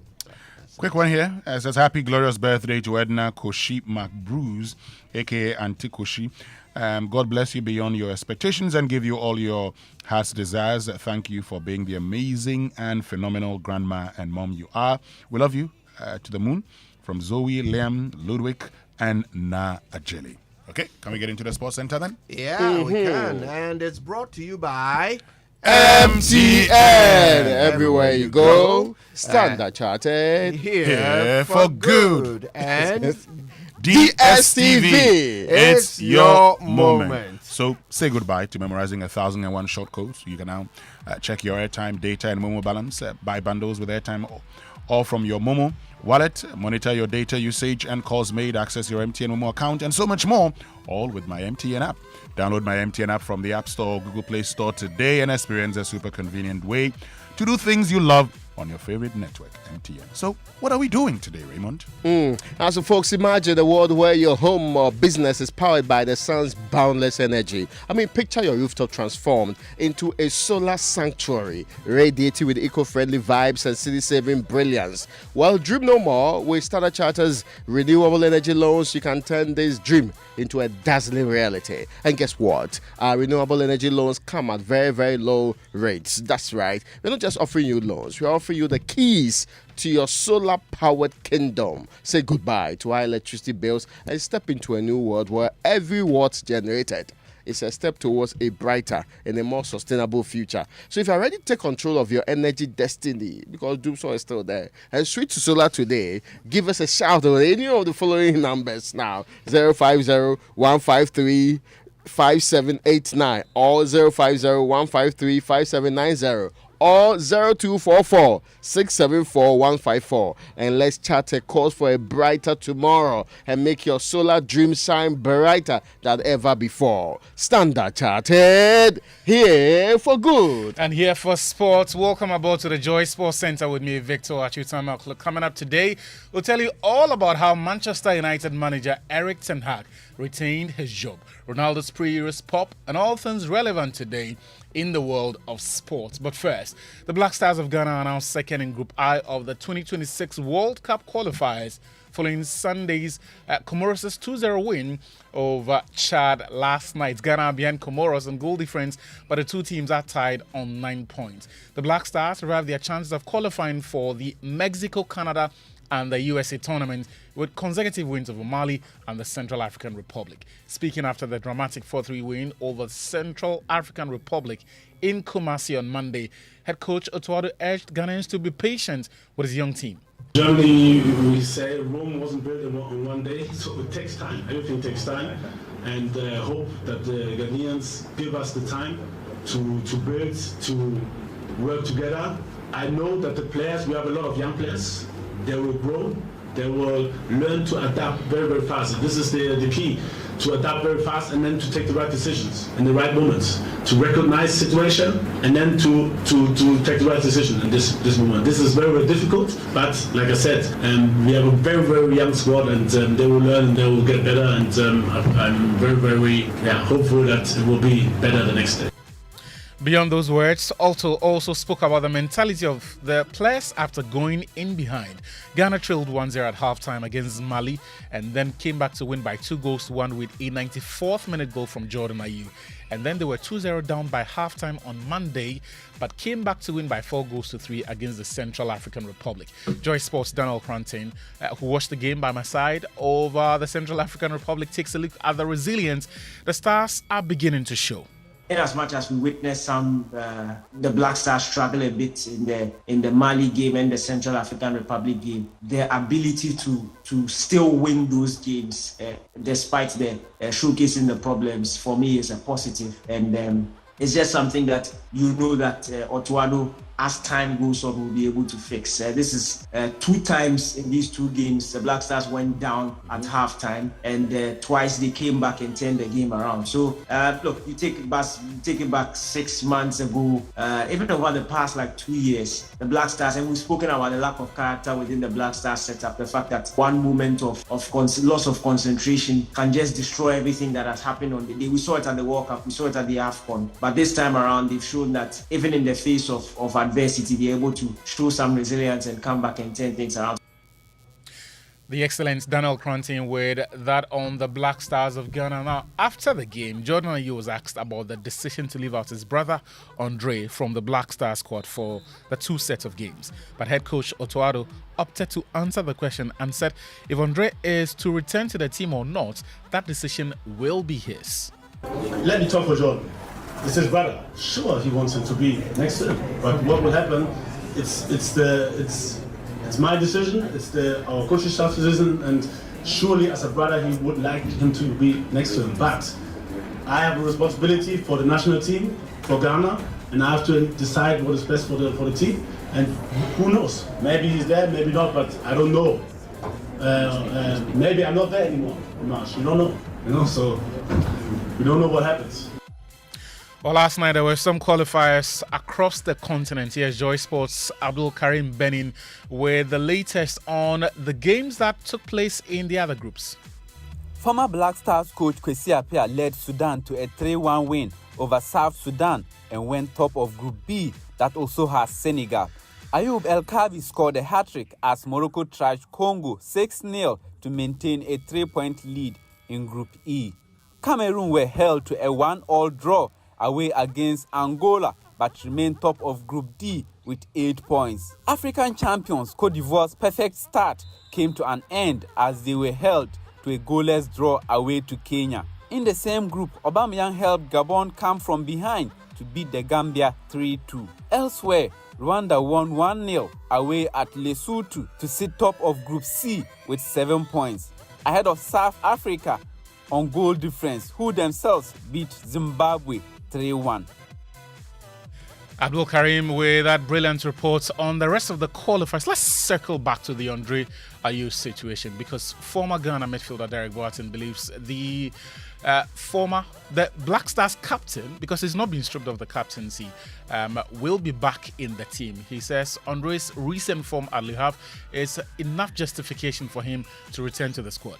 Ghana, when you are coming to the end of your career, sometimes the way they treat you, the treatment is so bad, For me, if you talk about players who are in good shape in their club level right now, he's one of them. And he's doing well in the French league. French league is a top league. It's one of the difficult leagues in Europe. So for me, it's like the treatment that players get when they are coming to the end of their career, when they are still playing their club level. And with the treatment they get in the national team is really, really painful. A player like Dede, you have to be in the team. Even if you are not starting him, he have to be there. He has experience in the national team. Kudus is very close to him a lot. Some of the players are very, very close to him, and they listen to him a lot.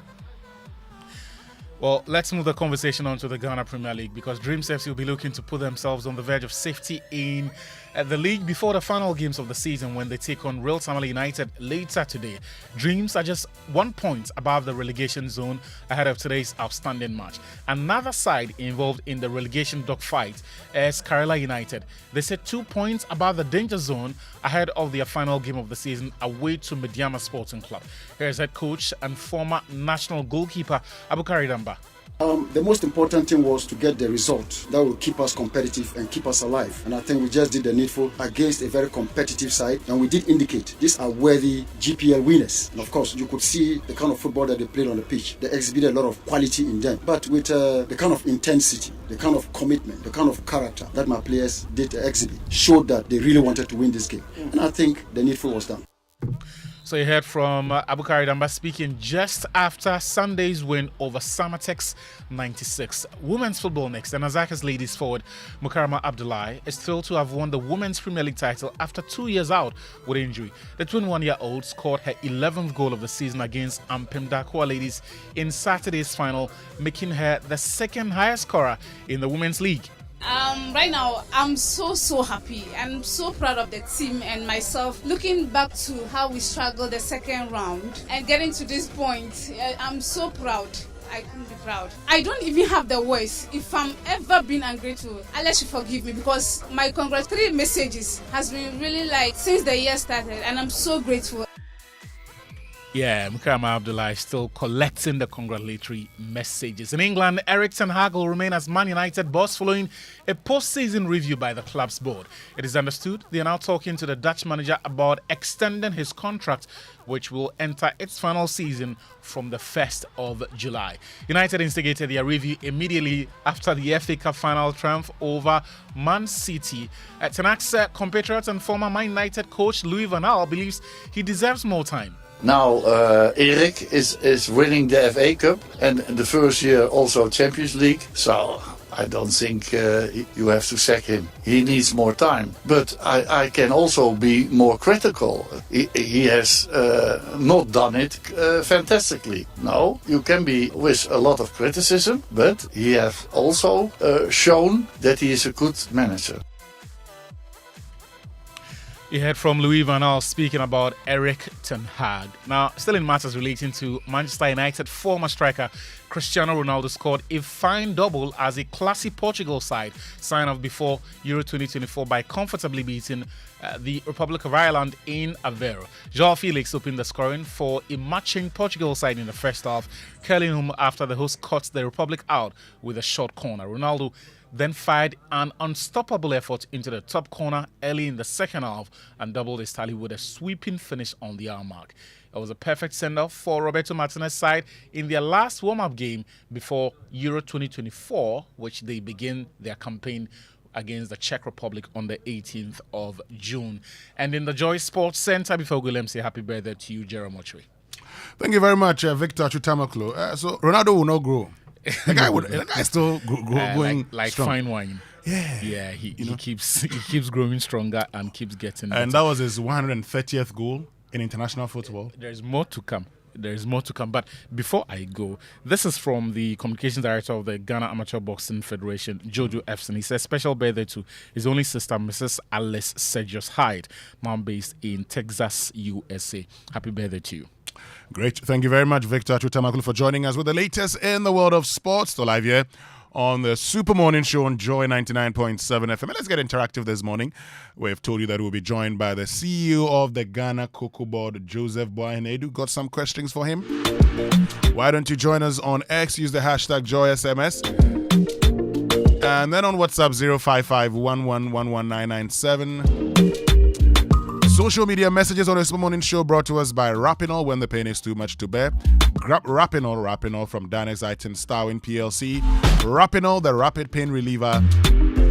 And EcoBank, a better way, a better Africa. As well as Malatu from NS Chemist. Malatu, power over malaria. So this is a year to stop singing and talking about shopping and enjoying life and just do it. EcoBank has over 1 million Ghana cedis worth of cash and prizes in the EcoBank Million Gang promo for you and over 7,000 others across Ghana. Winners will be rewarded bi-weekly and you can be one of them, winning up to 10,000 Ghana cedis. There will also be 3 monthly draws and all you have to do is to deposit cash in multiples of 500 Ghana cedis into your EcoBank account at your nearest EcoBank branch, EcoBank Express Point or via EcoBank Mobile to stand a chance of winning. Other prizes include fuel vouchers, shopping vouchers, airtime and many more. Promo runs from now till the 31st of July 2024. It's your time to chop life. Remember, every 500 Ghana cedis deposit earns you an entry into the EcoBank Million Gang draw. A better way to enjoy life, a better way, a better Africa. EcoBank, the Pan-African Bank.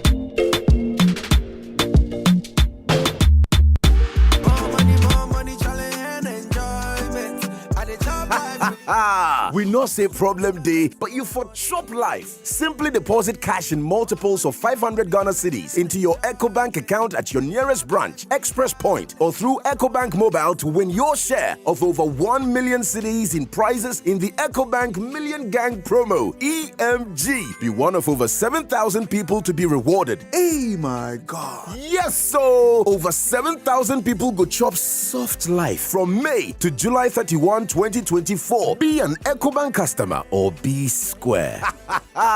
Remember, every 500 Ghana cedi deposit earns you a point for the EcoBank Million Gang today, EMG. Deposit today and win your share of 1.2 million in cash and prizes. A better way to enjoy life. A better way. A better Africa. EcoBank, the Pan-African Bank. This promo is regulated by the NLA on the Caritas Lottery platform.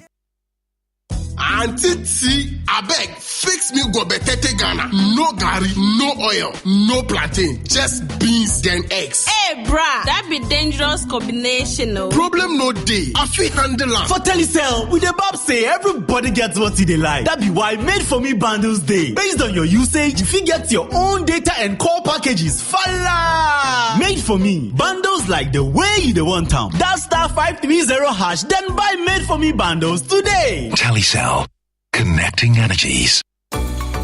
The National Petroleum Authority, in collaboration with the Ghana Chamber of Bulk Oil Distributors, the Association of Oil Marketing Companies, and the auspices of the Ministry of Energy, brings to you the 6th edition of Ghana International Petroleum Conference, GIPCON 2024. Theme: the petroleum downstream, building a future for efficiency, growth, and sustainability. Date: 17th to 18th July 2024. Venue: Accra Marriott Hotel. Special guest will be His Excellency Alhaji Dr. Mahamudu Baumia, Vice President of the Republic of Ghana. GIPCON 2024 promises to be bigger and better as the 2-day conference and exhibition that will be crowned with a Made in Ghana Downstream Awards and Gala Night at the Alisa Hotel, Ridge. For sponsorship and exhibition opportunities, call +233 558 223 678.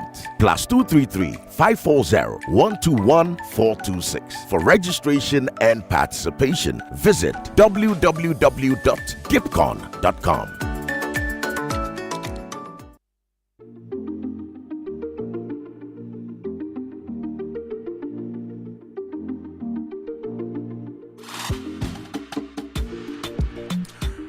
Right, so welcome back. This is the Super Morning Show on Joy 99.7 FM with me, Winston Amoa.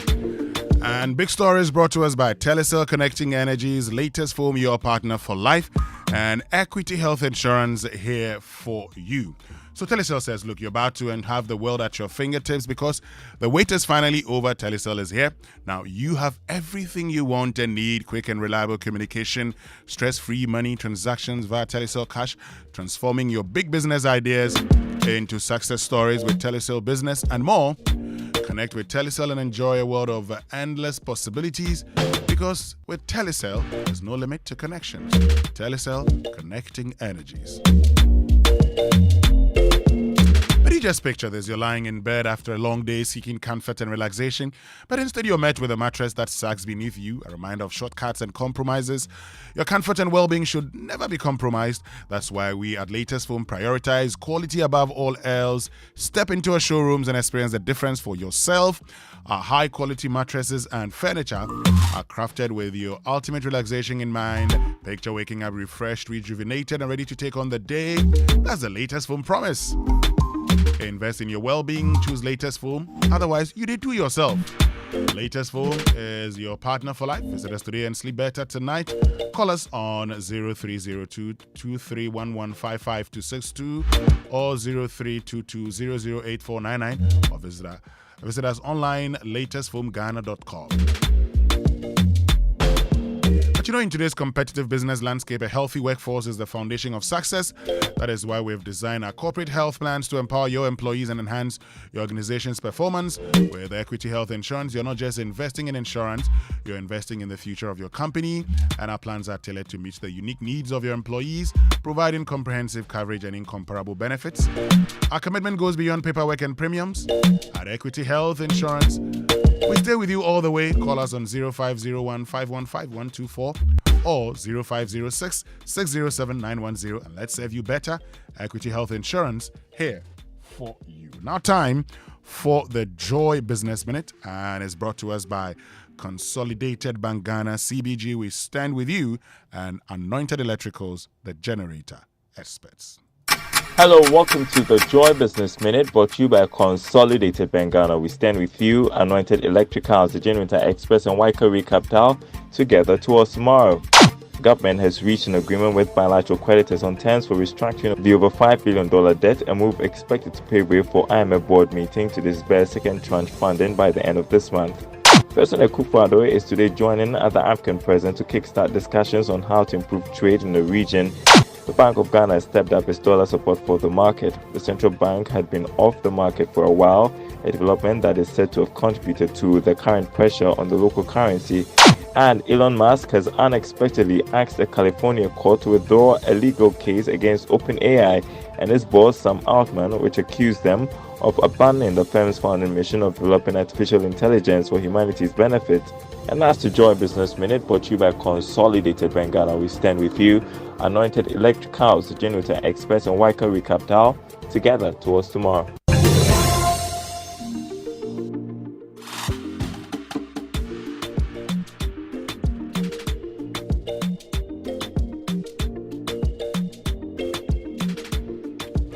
Right, so welcome back. And Anointed Electrical Engineering Services is into the sales of ultra-silent generators from 5 kVA to 2,500 kVA, and they undertake maintenance and repairs of all kinds of diesel generators. They also stock genuine spare parts of all kinds for various generators and do generator rentals. In East Legon, you can locate Anointed Electricals on the Lagos Avenue Road opposite Turmeric Hotel.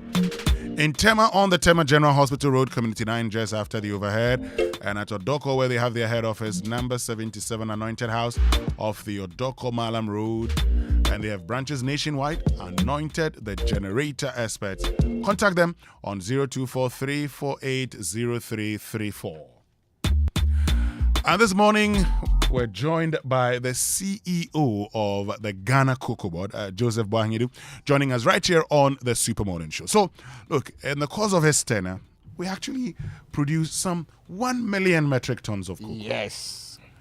Currently, the Bank of Ghana says part of our problem is because of a reduction in inflows of cocoa. The question is, where did we go wrong? I'm sure many of you would have lots of questions. Hey, we're here to answer your questions. Send them to us on X. Use the hashtag JoySMS. And then on WhatsApp 055-1111-997. But of course, today, they are having to pay even farmers more than they budgeted for 2024 because of the increase in the world market. What does that tell you? The losses will continue. How come that a commodity that has, beg your pardon, our backbone. That is a backbone that has value, we're still making losses? I mean, it's an existential question. So huge a question that it's sometimes very confusing. Let's not get it wrong. So many times when Gabena said we are stabilizing the city, mid-year, they are relying heavily on the syndicated loan. Because that money, when it comes in, then it cushions the thing small. Then we wait for the beginning of the year before we bring in the Eurobond part. That is where the difficulty is now. You know, the understanding is that the money has been reduced tremendously. And recently, the NDC was complaining too about the amount we were giving farmers. So we needed to prop it up. If we didn't prop it up, it would sound like we are cheating farmers. And let's not get it wrong. It was Professor SKB Asante who told me that the original complaint about the Nkrumah government by those Asante farmers that ended up forming the NLM was that the proceeds from cocoa was not being felt in their pocket.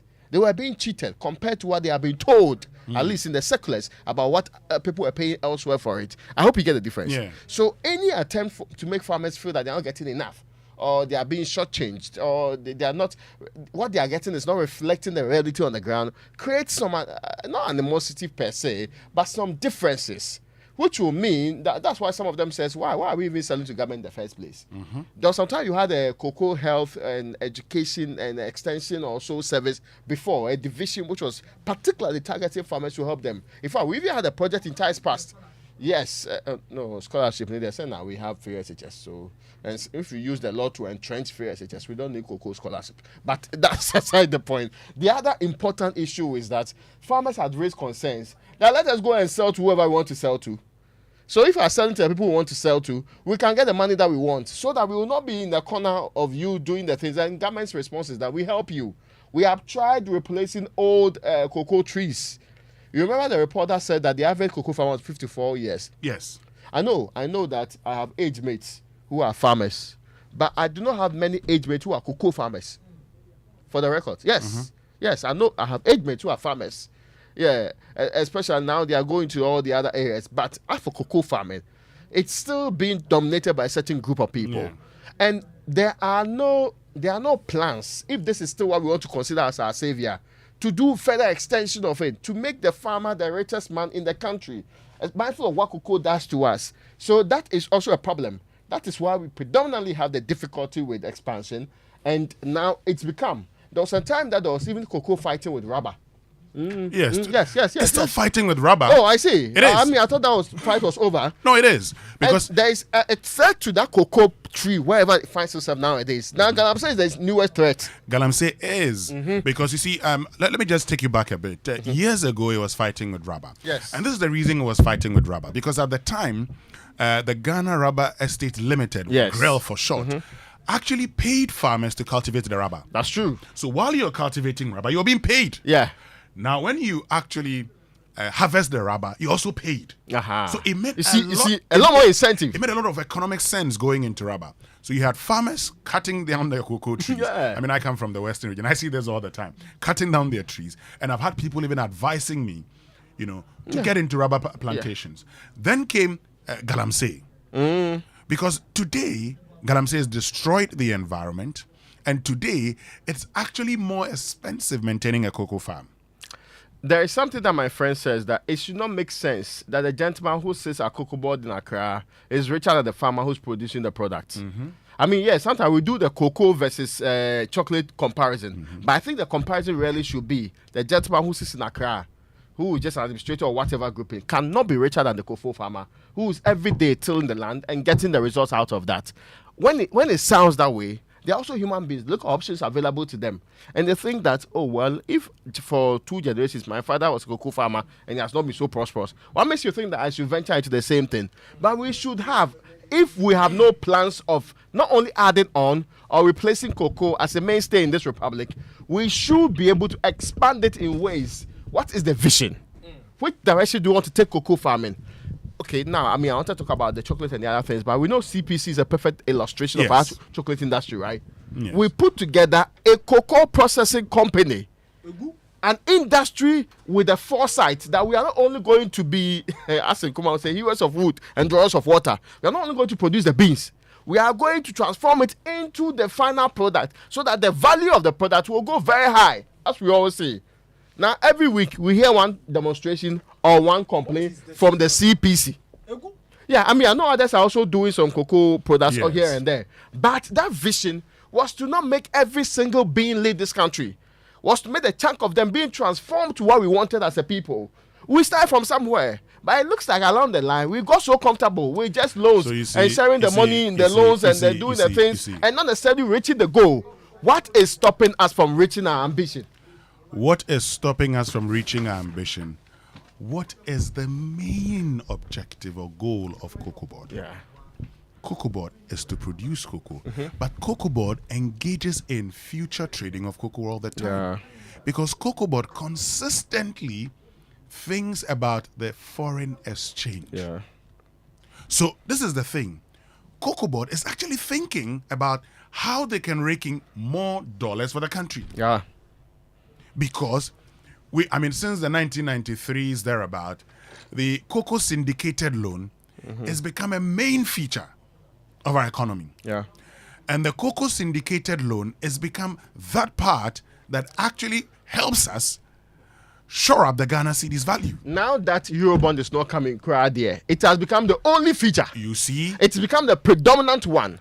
Now, if we don't go and every day be doing things so that we get IMF support, like the way we are getting the 300 or so, or about 400 million by the end of the month, if we don't get in the money, we are in very hot waters. So it's the reason COCOBOD deems it necessary to consistently look at the market, the international market, and look at the deals they can sign. Now, in the heat of so this is the point. I'm told that currently they are signing deals worth $7,000 per ton. In the past, we had anticipated 2,600. So that was the deals we signed for this year. And they've had to actually give all to the farmers because then the farmers are complaining. Because they see, those times where farmers were only seeing leaflets as notice of the world. Now, in the farmer in any village can see what the world price is. And COCOBOD actually, in discussing Parliament their pricing for the year, indicated that they were going to also sell on the spot. On the spot means that, beyond those that you've reached agreements with, you're selling to those who actually need it immediately. It is where the money is today. It's on the spot market. That is, that went up to $10,000. Everybody was asking questions. But really, the issue is today, if a farmer knows that I can get access to, money if I engage in cocoa production, why must the government be the one buying fertilizer for that farmer? That's interesting. Why don't you give the farmer money so he buys his own fertilizer? Which is another ball game altogether. Exactly. We will talk one day about how the fertilizers are distributed and all of that, and the difficulties with that industry. Because the whole procurement exercise is in itself problematic. Yeah, I get you. You see, what can be simply done with a model that works everywhere, it appears that in our republic, there are difficulties with it. Someone sent me that I have small shares in CPC and not one peswa dividend since purchase of the shares some years ago. I mean, why do you think anybody will invest in such an institution? Yeah. I was actually going to list what the COCOBOD says are its main objectives. Initiate programs aimed at controlling pests and disease of cocoa, coffee, and also share nut. Coffee, I took coffee this morning. Undertake and encourage the processing of cocoa, coffee, and share nut, and cocoa waste with the aim of adding value for export and local consumption. That's number 2 on the list.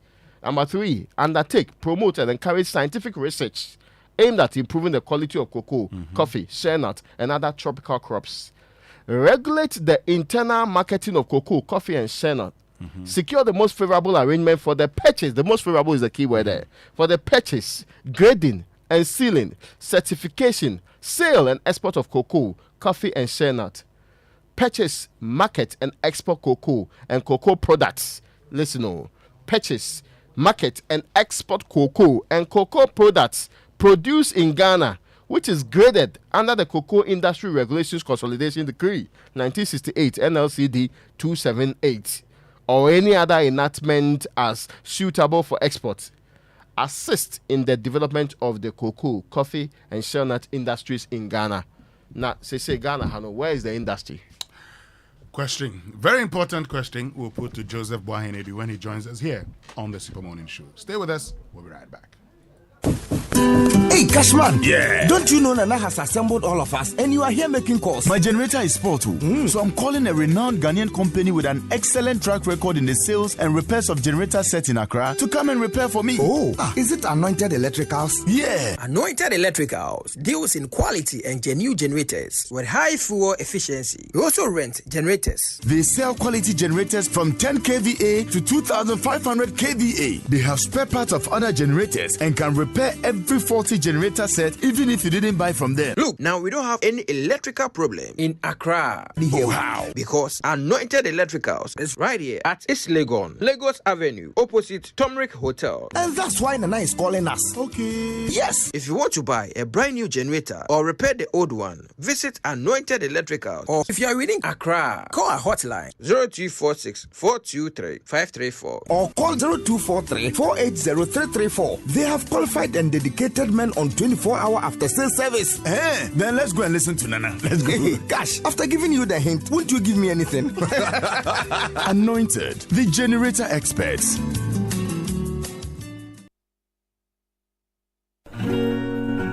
Happy Wednesday and welcome to Vital Signs by Sonotech Medical Center. I'm Dr. Grace Bachman. Today we are talking about who can donate blood. Curious if you are eligible? Let's find out. First, age matters. You need to be at least 17 years old to donate blood and in good general health. Next, weight. You should weigh at least 50 kilograms. This ensures your body can handle the donation process without any issues. You should feel well on the day of donation and meet basic health criteria. Chronic conditions like diabetes or high blood pressure don't necessarily disqualify you as long as they are under control. Lastly, lifestyle matters. You should avoid donating if you've recently had a tattoo or piercing within the past 6 months unless done at a regulated facility. Join Sonotech on Saturday 15 June at the Westall Small Car Park and be a blood donor. Call 0242 439 467.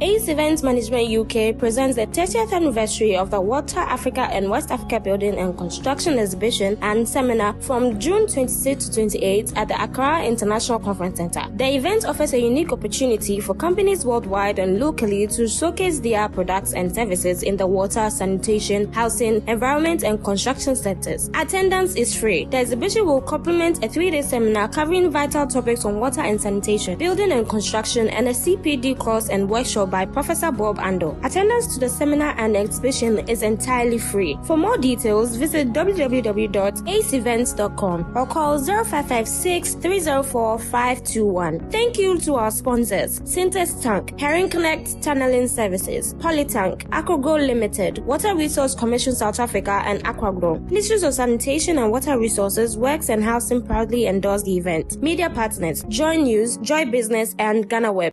EMY Africa presents.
And it's live here on the Super Morning Show on Joy 99.7 FM. And we told you earlier in the morning that we'll be joined by the CEO of the Ghana COCOBOD, Joseph Boahen Aidoo, who's joined us in studio.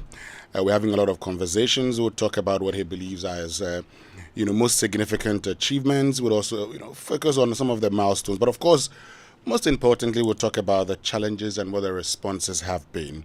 Because we know that at a point in time, we're able to produce more than 1 million tons of cocoa. Mm-hmm. Today, that's not the situation. But how are we responding to the challenge? Yes, we know we find ourselves in a problem, but the most important thing is, how do you respond? What are the plans that are being put in place? And how do they expect these plans to reverse the trend? We've also shared with you the objectives of COCOBOD. We've shared with you what they must even do locally, as in domestically within the Ghanaian market, and all the research it must, engage in. Yeah. And fortunately, the CEO himself, a former lecturer, knows a lot about research. What's the evidence of research by COCOBOD into, for instance, new varieties that can withstand the current challenges we face in the country? Our guest, Joseph Boahen Aidoo. Good morning, Honorable. Good morning. And hope you're doing very well. Very, very well. Great. Thank you very much for joining us. We'll get into the conversation shortly. But first, stay ready for unexpected funeral and accidental disability cost with Mebambo Life Insurance on MTN and Telecel by Holland Life. Because with as little as 2 Ghana cedis, 10 Ghana cedis, 25 Ghana cedis, and 50 Ghana cedis per month, you can get up to 30,000 Ghana cedis for funeral and accidental disability costs. Just dial *269# to register on MTN or Telecel, and automatic monthly deductions will be made from your mobile money wallet. Add as many as 7 biological dependents to cover your spouse, children, parents, grandparents, and in-laws. No stress at all. With a quick claims process, get more Asumdue with Holland Life Mebambo and live your best life. It's insurance made for you. Terms and conditions apply. Now, your favorite furniture store, Furniture City, is giving you a unique opportunity this Eid al-Adha season. Walk into the largest and the biggest furniture showroom in Ghana. Yes, Furniture City, and enjoy discounts of up to 20% on all selected items, from sofas, dining chairs, garden chairs, carpets, bed sheets, wallpapers, office furniture, and more. Visit Furniture City today for all your notable high-quality brands and get up to 20% discount on selected items. Locate Furniture City on the Sprinters Road, some 200 meters from the Flower Pot roundabout, and opposite City Ceramica. Also in Tema on the Community 25 stretch close to Palace Store. Log on to our Facebook page, Furniture City Ghana Limited, and the website is furniturecityghana.com. Contact our sales department on these numbers: 0244 213 333 or 0540 314 948. Furniture City is your home of quality furniture. Great. So let's get into the conversations.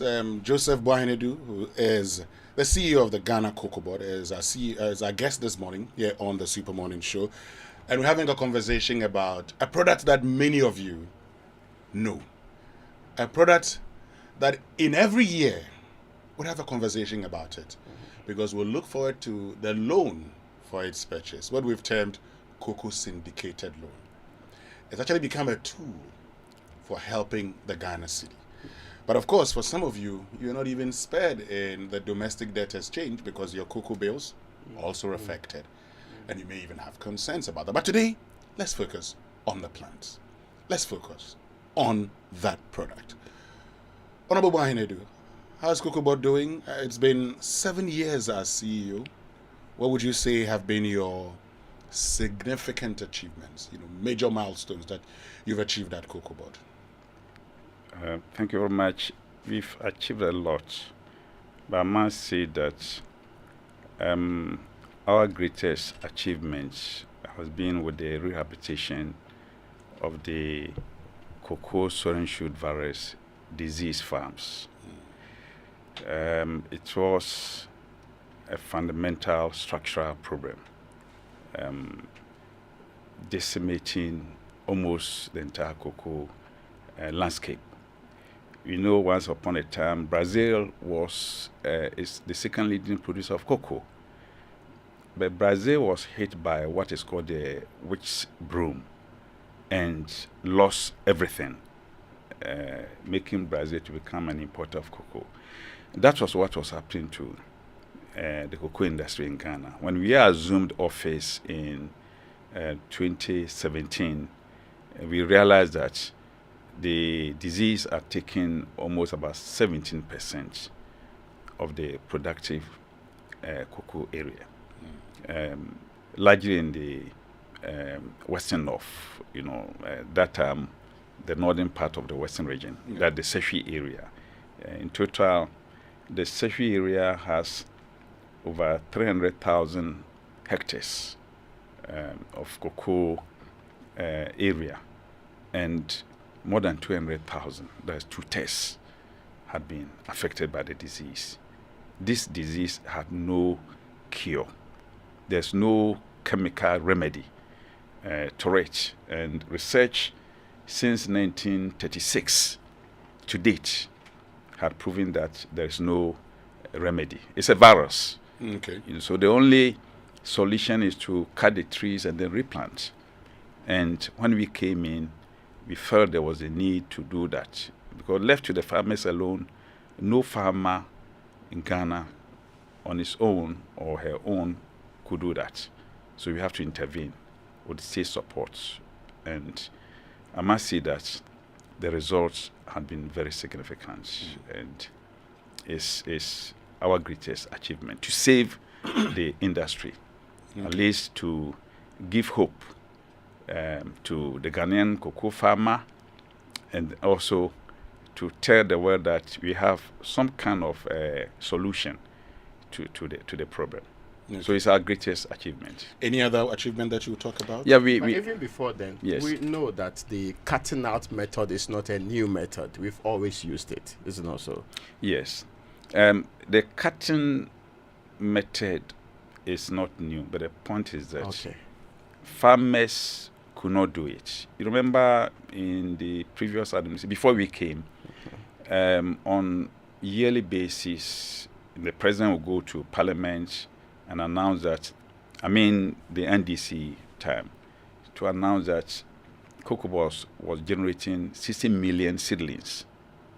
Ask yourself, the 60 million seedlings were meant for rehabilitation, but they never materialized, in the sense that farmers were collecting them and then planting them under the diseased trees, diseased farms. And the disease is a virus, so it's very contagious. So once you transplant the seedlings under disease farms, the seedlings, the new plants are also affected. So when we came and we went around, we saw so many farms that were under CSSVD with young plants under them, also diseased. And farmers were maintaining these farms, getting nothing. And a lot of farmers too, once the disease strikes, it traumatizes the farmer, because it is the farmer's 10-year, 15-year life investment. You see, we need to discuss this matter deeply. The point is that a farmer, ordinary, even if he has a wife, the couple will be doing about a pole. A pole is 40 ounce pan. 40 ounce pan, square. You'll be doing a pole at a time. And that pole, which is greater than acre, but less than a hectare, he cultivates that the first year, the second year, another pole, so he has 2 poles. Now, the third year, the farmer will not, enter into a new cultivation. He wants to consolidate the first 2, cultivation areas of cultivation. And the 4th year, maybe the 5th year, then he cultivates another pole. So in 5 years, you would have just done about maybe 2 poles. If you give the farmer who has 10 poles, which is, let's say, even if it's 10 acres, he might have spent about 15 years. Now, when the disease strikes, you do not have that luxury of time and space to be doing, pole by pole. You have to cut everything If you have 10 poles, if you have 10 acres, if you have 10 hectares, you have to cut all the 10 acres and then cultivate everything 1 year, within just 1 year. Well, if you want to go by the pole sequence, once you cut the first pole or hectarage, the remaining area which had not been treated, the disease is there, the virus is there.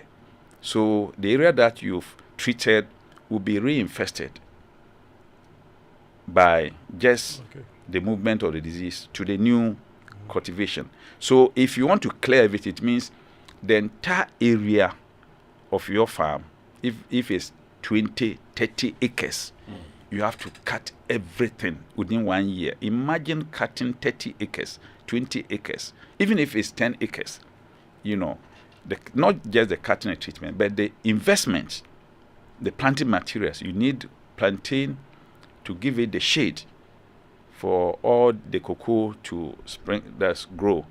You need the economic trees, the timber trees that you have to interplant and all that.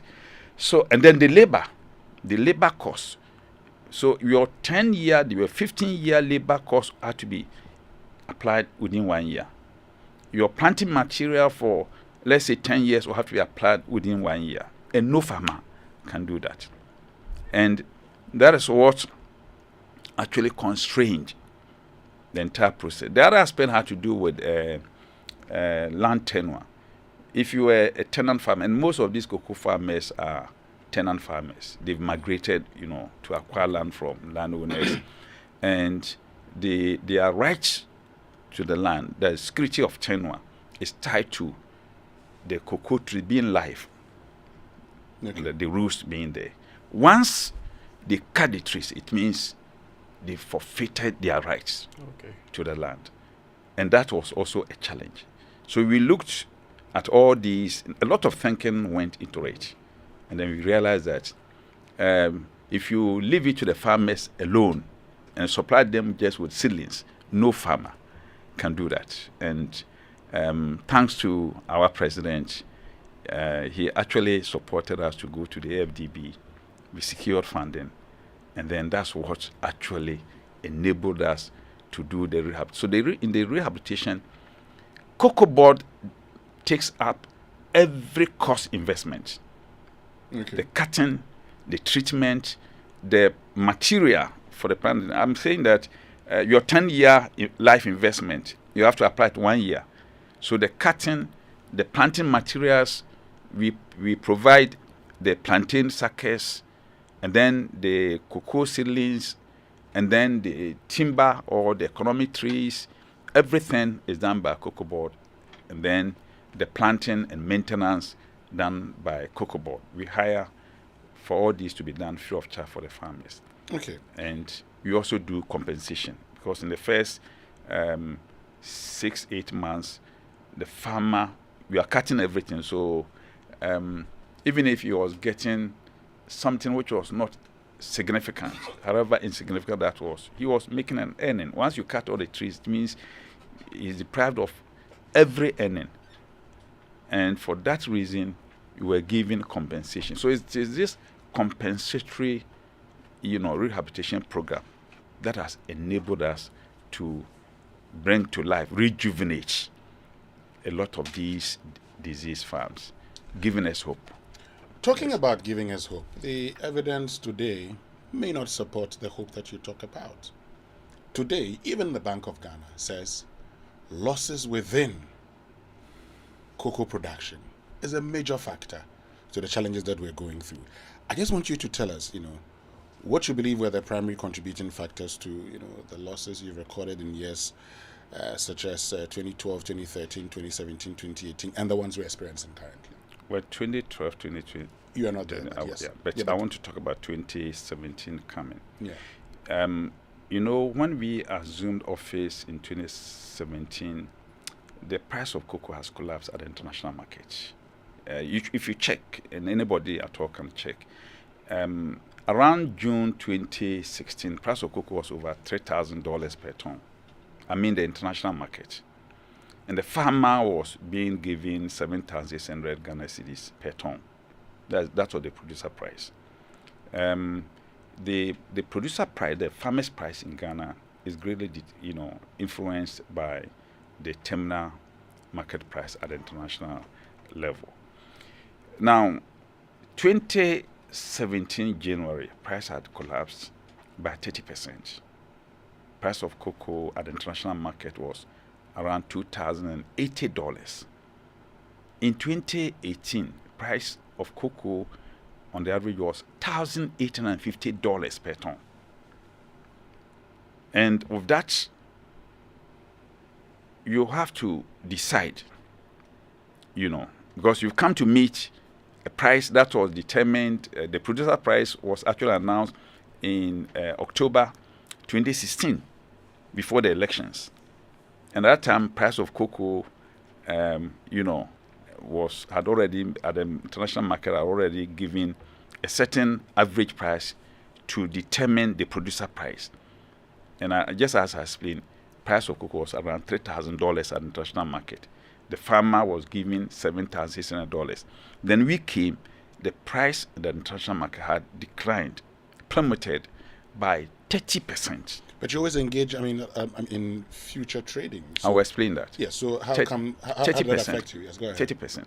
So now, with that price, you have to decide, one, whether you should reduce the farmer's price, or, you maintain the farmer's price. If you are maintaining the farm, then COCOBOD financial health will be okay. But the moment, if you maintain the producer price, it means that the farmers will be okay. And then COCOBOD then will have to look for money to show up, that is, make the difference, bridge the gap. Or you reduce the farmer's price. And torn between the two devils, we decided then to maintain the farmer's price and look for money to, show up the producer price. So you decided to make a loss? Yes, because, you see, we were torn between the national interest. Man, cocoa is the backbone of the economy. For the longest while, ever since cocoa came to this country, it's been the backbone. I'm now even adding that is the oxygen. The source of oxygen of the economy. Yes, but let's go back to something. I'm coming. Yes, because, 1 minute. Yes. Just understand this. Because I know that the cocoa you're selling this year, you had already signed the agreements. Yes. So how come that in 2017, agreements that had been signed before, yes, if the price plummeted, how did that affect you when you had already reached agreements? It did. Number one, when we came in 2017, the previous administration secured $1.8 billion. Okay. Syndicated $1.8 billion. By January 2017, all the $1.8 billion had been spent before I went to office. It's on record. You can check. Spent in what? Spent on what? Buying cocoa and then into other costs. So we bought the cocoa? They bought cocoa around 600,000 metric tons already. And cocoa, the season opened in October. The peak harvest destination is October, November, December, January. So within the first quarter of the season, that from October to December 2016, the previous administration had bought over 600,000 metric tons. And then we came in. When we came in, there was no money. It's a fact. It's on record. The figures are there. You can go and check. There was no money. Meanwhile, we had to buy cocoa to the end of the season. So we were forced to go to the Bank of Ghana to borrow. That was the starting point. So we borrowed. We did borrow. And within that period, we bought over 300,000 metric tons. That's how come that year, that's 2016, 2017. The 2016 is the NDC period from October to December. Yes. The 2017 is the MPP period from January to September. So January to September, we bought over 600,000 metric tons. And we had to pay the farmer. We had to pay for haulage. The buyer's margin, operational costs. So we went to Bank of Ghana and borrowed. And that's how the cocoa bills started. Yes. So we have to borrow. Yeah, before you continue with the cocoa bills, did you find out what the $1.8 billion was used for? They have been used. I say all they used bought in purchasing cocoa. Yes, cocoa so and all of it everything was used in purchasing cocoa. This is not the first time. No, when we came, I made a press decision about it. I made a press statement about it that the money had been spent. We had no money. Yes, I remember This that. no 1.8 billion spent. The record. These are issues, matters of record. Sure. Yes. So you can go and check. But when you break it down, did they include all the associated costs like haulage and the other things that mostly comes with buying cocoa? Yes. Once you are buying cocoa, yes, multiply the figure 7,600 this thing by over 600,000. You will see the amount that was involved. Yeah. So when I say that they have spent it, yes, they've spent it. The other point the money was not there. Yes, but the other point would be that, so for instance... Let me land. Now, they had also, set in motion. They've set in motion the procurement of fertilizers and then chemicals, that the inputs, the tools of trade, they've set in motion. But they had not completed the procurement process until we came in. So we came and completed the procurement process, and we bought the fertilizers. The fertilizers that we bought, we said had to be subsidized for the farmers, for them to pay. And all those fertilizers, we had to pay. All the chemicals that were brought in, we paid. And we had to borrow. So immediately we borrowed over $2 billion Ghana cedis. And the Bank of Ghana only served as the intermediary for the commercial banks. We borrowed. That's how cocoa bills at our time started. And cocoa bills is not a new thing. In 2010, 2011, cocoa bills were issued for Ghana COCOBOD. 2010, 2011, the administration then went for cocoa bills. Okay.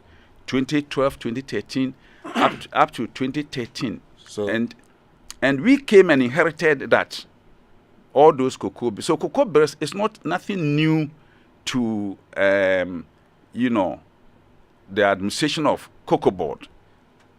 Okay, so pardon me, but let me just take you back and do something. You've talked about the fact there was no money, but this is the point for me. At the time we went for the $1.8 billion syndicated loan, yes, how many metric tons did we anticipate or did we budget that we're going to buy with that money? How many did we buy at the time? How much of the money was used in buying those metric tons? How much of the money was used in, say, fertilizer subsidy? How much of the money was used in, say, haulaging of the products? Just so we get an understanding about it. If you want to get those details, then you may have to give me time and space to provide all that for you. But the point is that, just as I said, by January, 2017, what I came to meet, the $1.8 billion had been spent. Okay. Yes, and they bought cocoa. They've used it for cocoa and other. Man, there were other operations, because if you take even cocoa roast, for example, they committed, I think, around, is it one? Yeah. How much? Roughly about, is it, I have to get the figures. Okay, hold on a minute on that one. I mean, yeah. I'll get you the figures. We'll go for a short break. So, yes. we'll come back and talk about all of these things. I'll get you the figures, because I think 150 million USD, yes. Okay. 150 million USD converted to cedis that time was about 1.8 billion. 1.8 billion, yes. 1.8 billion. That's what they had spent. Okay. So, out of the this thing... 1 minute, Honorable yes. Joseph Boahen Aidoo. We need to go for a short break. And so just stay with us. We'll come back. Our guest, the CEO of COCOBOD, Joseph Boahen Aidoo. When we come back, we'll talk about, we'll continue with the issues of the past. But most importantly, our focus will be on the issues of today, the challenges of today, and how we're dealing with those challenges. Stay with us. We'll be right back.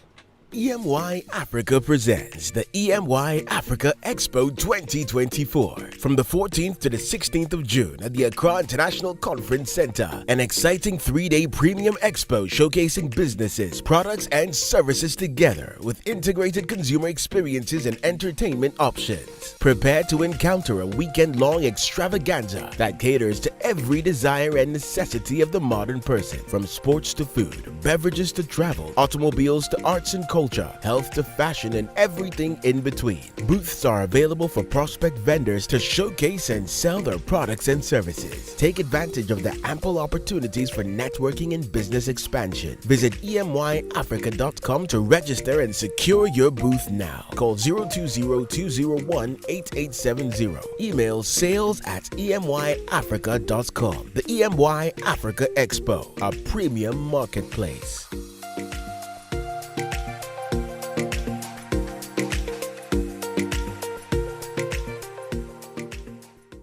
I like my mind peace. That's why I go get my bumper insurance from Holland Life. Just yesterday, my Abushapeni asked everybody to pay 1,000 Ghana cedis for a penny funeral. But Masa, Nukureni, and Mosomekora. My bumper helped me cover cost of funeral and any disability cost by paying 2 Ghana cedis per Bushumibia. A simple cry. Yes, with as little as 2 Ghana cedis, you too can have peace of mind about cost of injury and funeral by simply registering with Mibambo Insurance from Holland Life. Just dial *269# on MTN or Telecel and follow the prompts. It's really that simple. Enjoy peace of mind today, knowing your tomorrow is covered. Mibambo Insurance, made for you. Everyone is running to Bills. Enjoy the peace of mind that comes with acquiring any of our loan facilities. For whoever you are and whatever you're doing, Bills has a product for you. No susu, no deposit. All you need is your Ghana card. Call 0302-200-390 or 0596-928-33 today and live a bill-free life. Bills Microcredit is licensed by the Bank of Ghana. Bills, financing your needs. Terms and conditions apply. Introducing Lily Sunflower Oil, enriched with vitamin A and available in convenient sizes. Go to the nearest supermarket or neighborhood shop today to buy your half liter, 1 liter, 1.8 liter, 3 liter, and 5 liters of Lily Sunflower Oil. Lily Sunflower Oil, the chef's choice. Lily, tasty food, happy family. This advert is FDA approved. Coffee in your cup and joy on the set. The Super Morning Show is always the best bet on Joy 99.7 FM.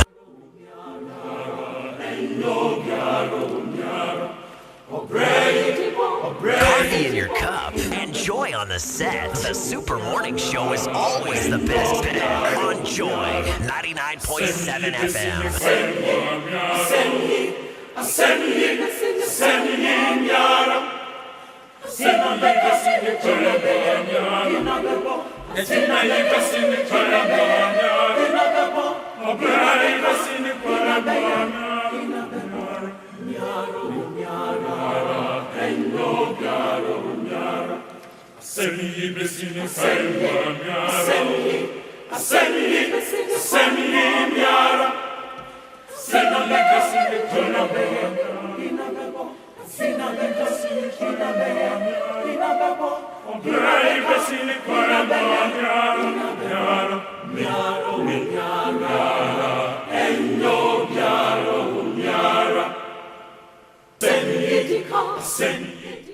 Right, so welcome back and thank you very much for staying with us here on the Super Morning Show on Joy 99.7 FM. And this morning We're joined by the CEO of Ghana COCOBOD, Joseph Boahen Aidoo. We're having a conversation about COCOBOD, where before the break we're talking about purchases in 2017, $1.8 billion secured in 2016. By January 2017, everything spent.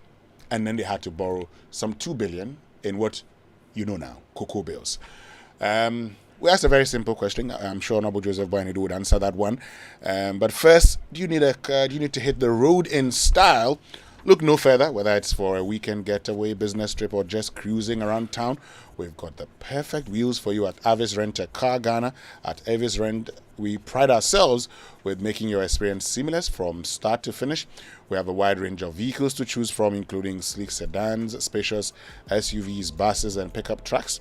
We offer you the perfect ride for any occasion. Plus, with our competitive rates and flexible rental options, you can enjoy the freedom of open road without breaking the bank.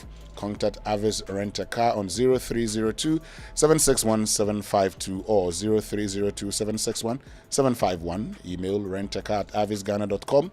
Avis, plan on us. Let's still stay with cars, but this time around to the people who are supposed to register and also give you licenses. This is an attention to all drivers in the Republic of Ghana's Greater Accra. The Driver and Vehicle Licensing Authority, DVLA, the Accra Regional Office, currently at 37, is on the move. Starting Monday, June 10, well, so a couple of days ago, they have already moved, right? They are already, Find us at our new location, Hacho. So don't go to 37. I know some of you have been passing that way. Go to Hacho, right on the Bosse Road. So if you go to the Bosse Road, you find DVLA, the Accra Regional Office. Do you need any DVLA service? Make your way to the new office and let us continue to serve you with the utmost care. DVLA, your safety, our concern. Great. So let's get back to Honorable Boahen Aidoo. Yes, you have your figures now. I have my okay, figures, please go ahead. I wasn't, far from the figures. Okay. In 2016-17, the net administration went for 1.8 billion USD. And just as I said, by 15th of December 2016, they had already spent 1.4 billion out of that. And then the remaining amount, the $400 million remaining, was spent between 15th of December and 31st of December 2016. That is very significant because at that point, we were transitioning into a new administration. So January 2017, all the 1.8 billion had been spent. And in 2016-2017, from October 2016 to September 2017, the total amount of cocoa, the quantum of cocoa that COCOBOD bought was 967,245 tons. And before we came in, that January, the previous administration had bought 611,763. I mentioned they bought around 600,000 metric tons. So 611,763. And then from January to September, we bought 355,482,000 metric tons. Now, at 7,600 Ghana cedis, that translates, when you multiply, that translates to 2.7 billion. Okay. So immediately we needed that money.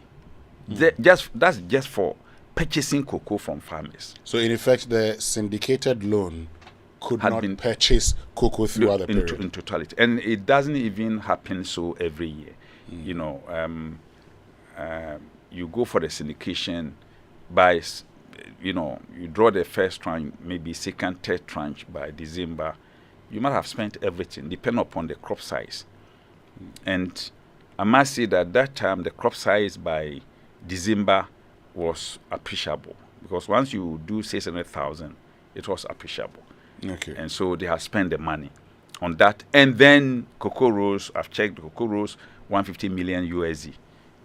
So altogether, purchases and other operational costs and cocoa rose together, the 1.8 billion was gone.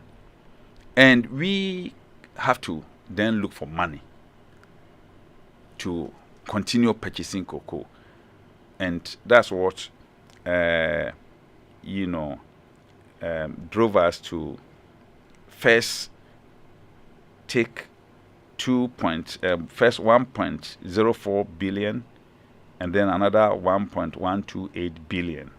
So in total, we borrowed 2.23 billion, that's cocoa bills, at an interest rate around 22%. Okay. So that's how the whole cocoa bills thing started. Okay. And then the following year, it wasn't because there wasn't any money, but the following year, we were doing forward sales and price had plummeted by 30%, and the producer price was still 7,600 Ghana cedis. Therefore, we had to decide whether to reduce the farmer's price, because if you put operational costs together, the buyer's margin, the haulage margin, and other costs together, you need about $800 for every ton. And once cocoa price was $1,800, and the farmer was being paid around $1,700. If you take $800 out of that, and the $800, that one is more or less like a fixed cost, because you definitely have to pay the person who is going to purchase the buyer. You have to haul the cocoa. These are costs. You have to get fertilizers in, chemicals for farmers to spray, and so on and so forth. And when you put all that together, it comes around $800.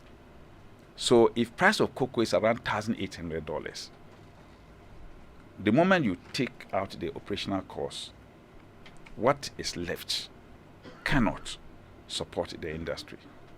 So we then have to decide whether to, reduce the farmer's price or continue to borrow. So we went in again to borrow another 3 billion. I want to understand the business sense in this. You actually budgeted this. That, okay, this is how much we're going to get. We've sold it. Then, in the course of it, the prices come down. But then you still decide to pay monies that result in a loss. It was a very prudent decision. It's a national prudent, I think it's the most prudent decision that we took, because you are torn between the national interests and as against the industry interest, COCOBOD's interest. As again, the national interests here mean the cocoa industry itself. Because the only thing you can do is to go and reduce the farmer's price. At a time when illegal mining was about to explode. At a time when farmers were cutting cocoa in Brongahafo region to cultivate cashew. In eastern region, farmers were cutting cocoa to cultivate rubber. Eastern region soils are not all that, they can support rubber, but because of the rainfall, rubber needs environment that, have frequent, continuous rainfall, like your place, the Hunter area and all those. That's a ideal place for rubber. Yeah. But farmers were cutting cocoa in eastern, which has the best soils in Ghana. pH levels are very high there for cocoa, ideal for cocoa, and yet farmers were converting, cocoa farms to, and then you come and take a decision that you are going to reduce the farmer's price. Put yourself in my shoe at that time. What would you have done? Would you have reduced the farmer's price, or would you have borrowed to make sure that the industry survived? Today, the industry has survived, and now prices are up. But is COCOBOD healthy? COCOBOD today is healthy. Today is healthy. We posted, I haven't. Posted, you posted. Yeah, what? you are going to hear it. I haven't seen your accounts. I'm on your website. The latest. It's coming. The 20. I haven't seen it. 22, 23. No. So let me make reference to 2021. I haven't seen your 2021 account. But that's the. So you are asking. You should look for the latest. You give me the latest. But first, I'll give you what I have. Yes. What I have you made a loss of 2 billion. Yeah, that one is it was. What profit did you make in 2023? Over 2 billion. Over 2 billion Ghana cedis in profit. Yes. Please share that document with me if you have it here. I want to. No, see it's at the management level. It's going to the board. Once it passes through the board, it will be published and everybody will know. Okay. You've turned around. You've turned it around. Yes. But that's something. You engage in the future market. Hold on a minute. You see, I want to understand something. Let me avail your mind to this. 2020. We all know what happened in the world. Yes. COVID threw everything out of gear. You cannot even ship. You cannot ship because the people are not there for you to ship. You cannot trade. The whole industry was turned upside down. Pretty soon you've forgotten all this. We have not forgotten, but let me take your mind back to something. I mean, the forward market that you talk about.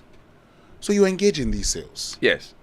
You say, for instance, in 2024, you are selling a next season harvest already. Yes. You're engaging in agreements. Yes. We're told you're pricing it at $7,000 thereabout. Right? Am I right? No. How much are you pricing it? Because of the trading and then the sensitivity of it, I don't have to disclose this. Well, that's your trade secret. Yeah. Let's leave it at that. But I will explain. The point is that yes, but first my question. So if you go into forward agreements, yes, you know how much you're expecting. Exactly.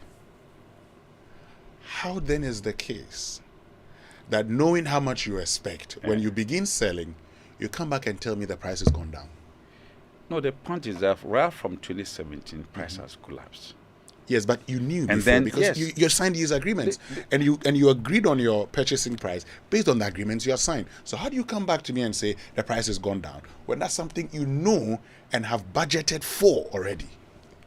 The whole thing is that your budget is dependent on the revenue you receive, and the revenue here has to do with your crop.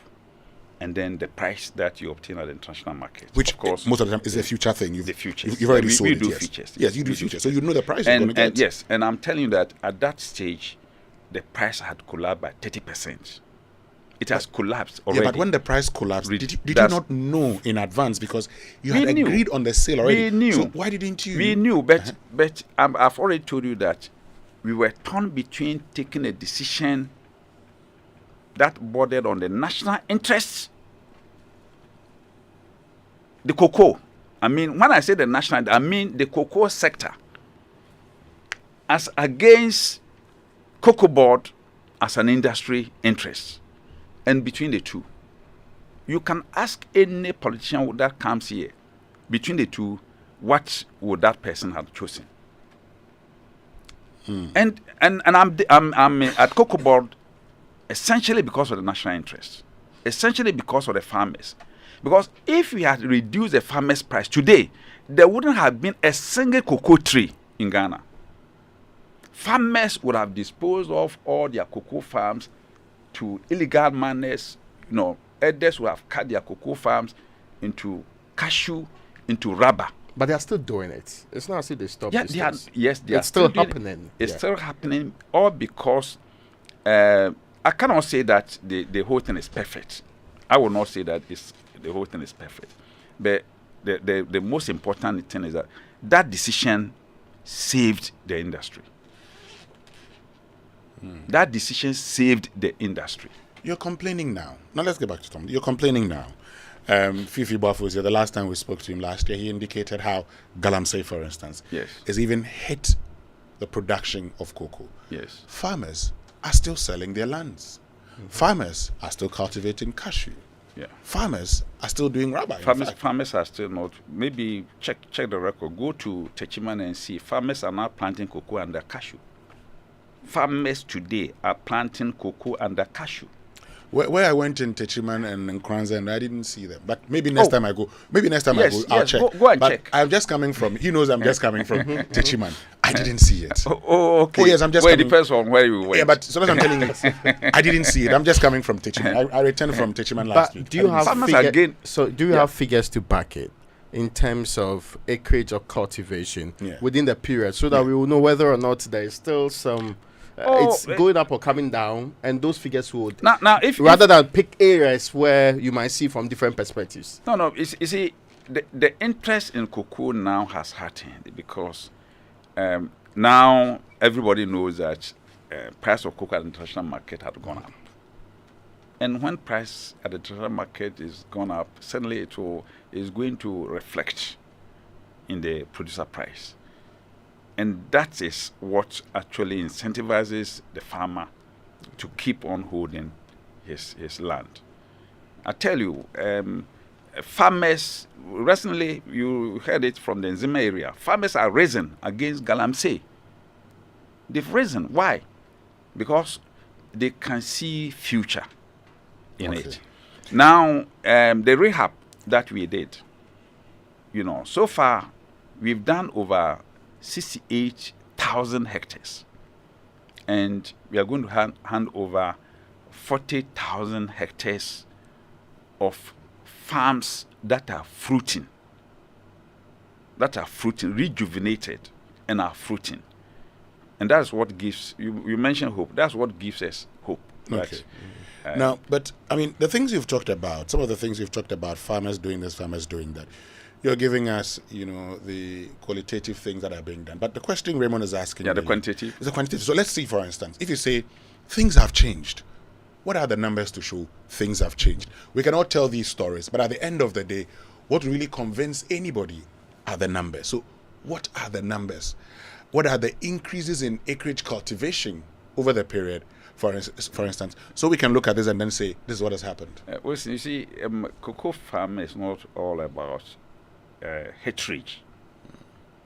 It's not all about hectarage. It's about the investment that you put in, the intervention that you inject into the industry. Currently, what we are doing is what you call the productivity enhancement program. We have introduced to the farmers what you call vertical productivity. You don't have to have 100 acres to be able to produce 200 bags. You can have just 10 acres and still produce 200 bags. So we came in and then we introduced the pruning. Before, the pruning was not done in the country. We introduced hand pollination. That's artificial pollination. And artificial pollination, previously, whereas farmers were seeing 10 pods, 20 pods per tree, 30 pods per tree, now farmers can see 100 pods, 150 pods, 200 pods. So it is not about the expanse of land, that's the size of the land. It is about what you put in. And we've really put in a lot for the farmers. Well, I mean, the question in terms was of really ideas and technology. The question was really in relation to people are now planting cocoa under their cash. I wanted to know, for instance, how much of land has been cultivated in that perspective. So that was where the question was coming from. If you know, for instance, because you're saying today they're not cutting down their trees, they're planting cocoa. Because you also mentioned that farmers have gone into other things that you attest to. Yes. And then I told you that now farmers are going back to cocoa. That's farmers are going back. You know the figures. You will do the statistics and then you'll see. You'll share it with us. But I mean, talking about profits, the Bank of Ghana has indicated losses in cocoa this year. At the end of first quarter, the loss was estimated at $233 million. How's the year treating you? Which loss? Losses in cocoa. So, I mean, the Ghana Statistical Service, the graphic business actually published this. That was on the 11th of June, just yesterday. Yes. that Ghana losing big from cocoa exports. Yes, that is true. 233 billion. Yeah, because production has gone down. Mm-hmm. Production has gone down and by a number of factors. Okay. First, you have the structural problems. Climate change, of course, is number one. And then I've also mentioned the CSSVD, which is a major problem. Because even if you are rehabilitating, once you cut any, number of trees, you are reducing production. And then, of course, we've discussed here illegal mining. Mm-hmm. Then, of late, smuggling is also another factor. All these are affecting. Okay. But what has really affected our production significantly this year, yes, our production is down this year, very, very down, can be attributed to what we call El Nino effect. Which is? El Nino. El Nino is extreme weather condition. I mentioned it somewhere, and then somebody reported me that I said El Nino disease. El Nino is not a disease.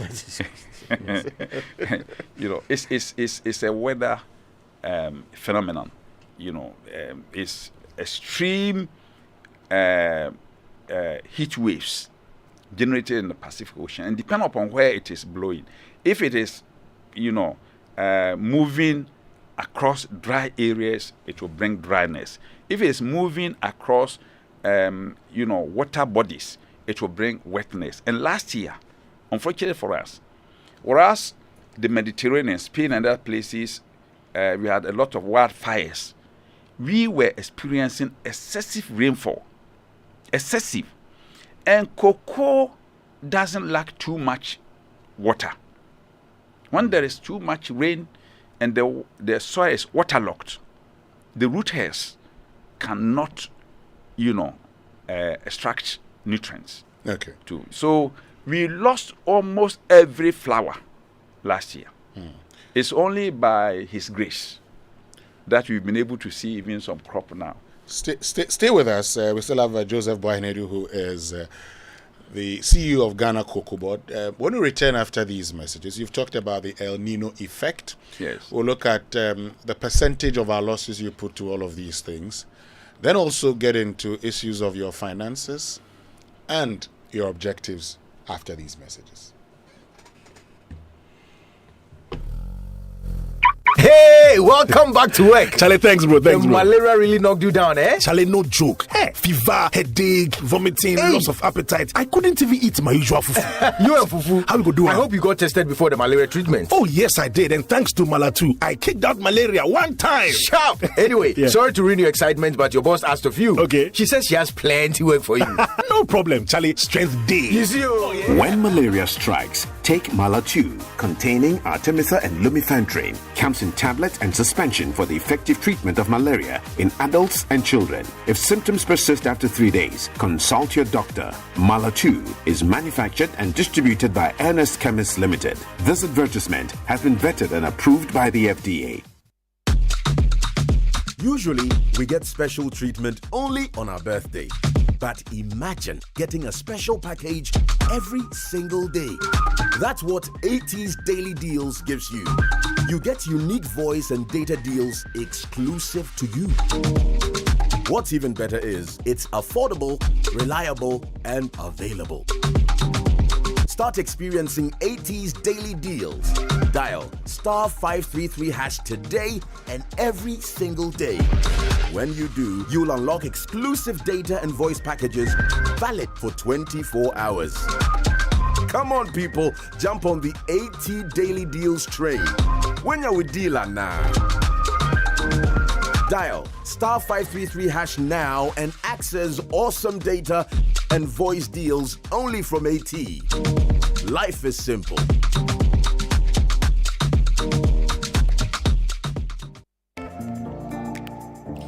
Dive into a new era of news consumption with myjoyonline.com, your go-to destination for cutting-edge journalism, giving you the most credible stories from business to politics and from sports to entertainment. Myjoyonline.com introduces an upgraded news website meticulously designed to empower you with an enriched browsing experience like never before. Experience the future of news browsing with myjoyonline.com. It's the most action-packed breakfast show in town. The hottest music, the best giveaways, the great interviews, and all the laughter and fun you can imagine. Don't miss the Super Morning Show on Joy 99.7 FM. It's the best breakfast show in town.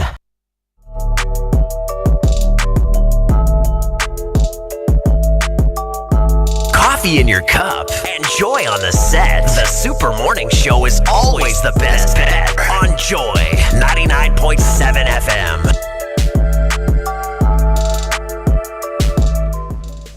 All right, so welcome back and thank you very much for staying with us here on the Super Morning Show on Joy 99.7 FM. And this morning we're joined by the CEO of COCOBOD, Boahen Aidoo. We're having a conversation about COCOBOD. We've been talking about happenings within the sector, how sometimes you'd have to take a decision to save the industry and also in the national interest. But coming up, we're going to be talking about the impact of the El Nino by way of percentage. We'll do a bit of analysis. We'll say how much of it, or how much of the losses we are incurring now is attributed to that, how much of it is attributed to Galamsey. The other factors. The other factors. Yes. And then we'll look at the financials of COCOBOD in itself. Yes. Many of you have had concerns and you want to ask the question, how much administrative cost is incurred per ton? And what is administrative cost? And what is administrative cost? Yes. Stay with us. These are Raymond's questions. Oh. That's just on a lighter note, because I didn't want it to be said that the accountant is asking too many questions. Sometimes I want to put that one aside. But say goodbye to memorizing 1,001 short codes. Experience a complete one-click access to all MTN services with my MTN app. You can now check your airtime, data, and Momo balance, buy bundles with airtime or from your Momo wallet, monitor your data usage and calls made, access your MTN Momo account, and so much more, all with my MTN app. Download my MTN app from the app or Google Play Store today and experience a super convenient way to do things you love on your favorite network, MTN. So, what are we doing today? Winston, office essentials, equipment and furniture administrative cost.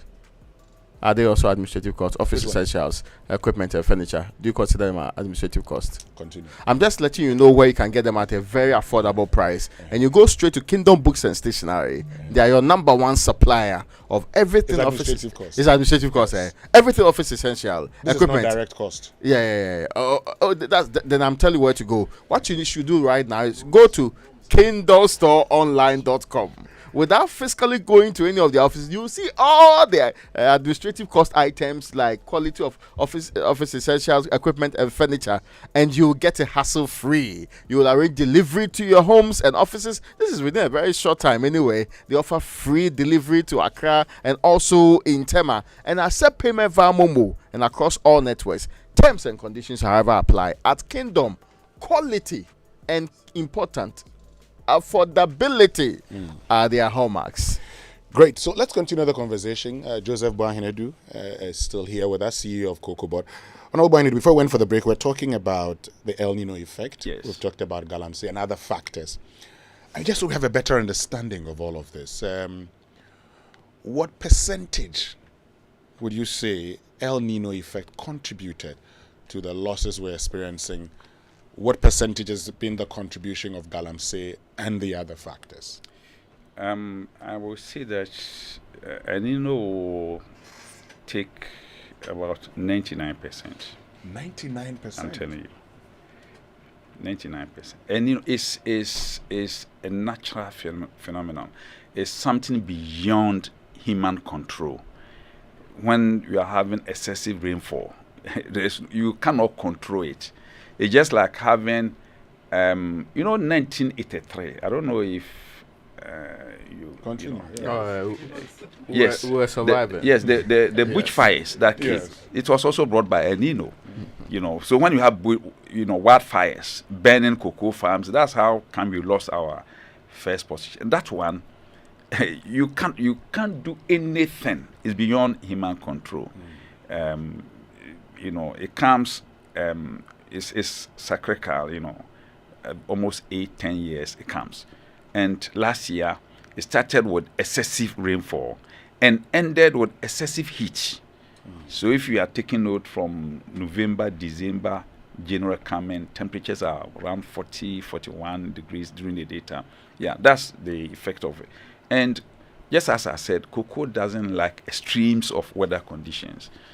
And so I'll give about 99%, because all the flowers dropped. And once the flowers drop, you cannot go and tell it's not like maybe producing mobile phones or vehicles or SI books, no, whereby you can regulate the production. We are talking about a biological crop, cocoa, and once it's affected by this natural phenomenon, there's nothing you can do about it. So that's it, and it's really affected our production this year. Yeah, we are going to have one of the the least production in recent times. I have to say that. Yes, but of course, it's also one thing which has affected the international market price, and did not affect only Ghana. It was a global phenomenon.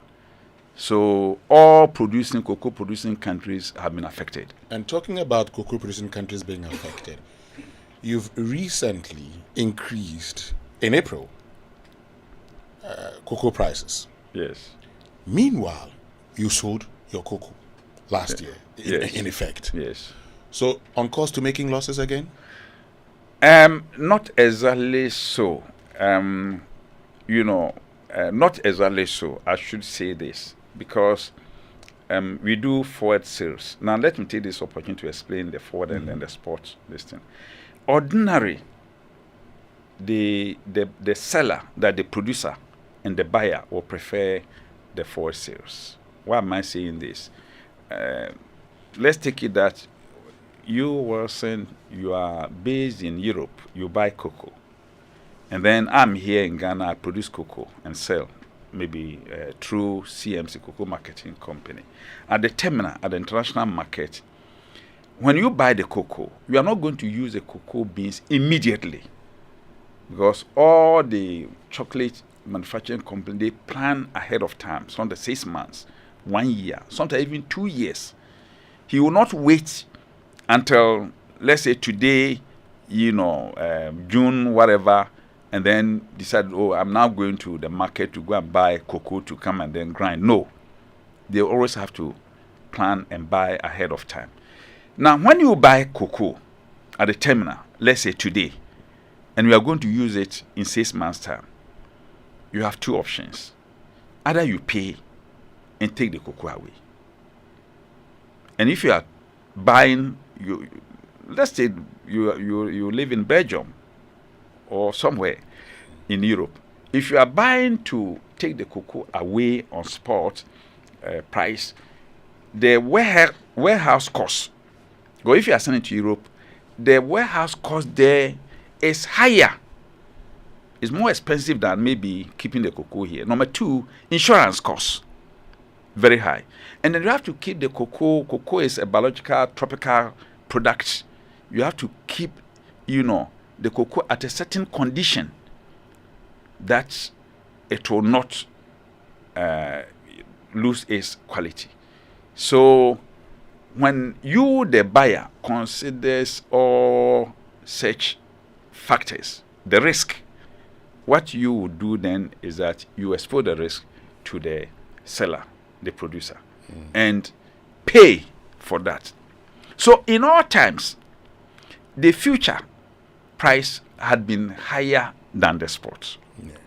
Because of the risk exposure. You've exposed your risk to me, the producer, and therefore you should pay me more for that. And you also prefer it that way, because if you are to take the cocoa to Europe, you spend more.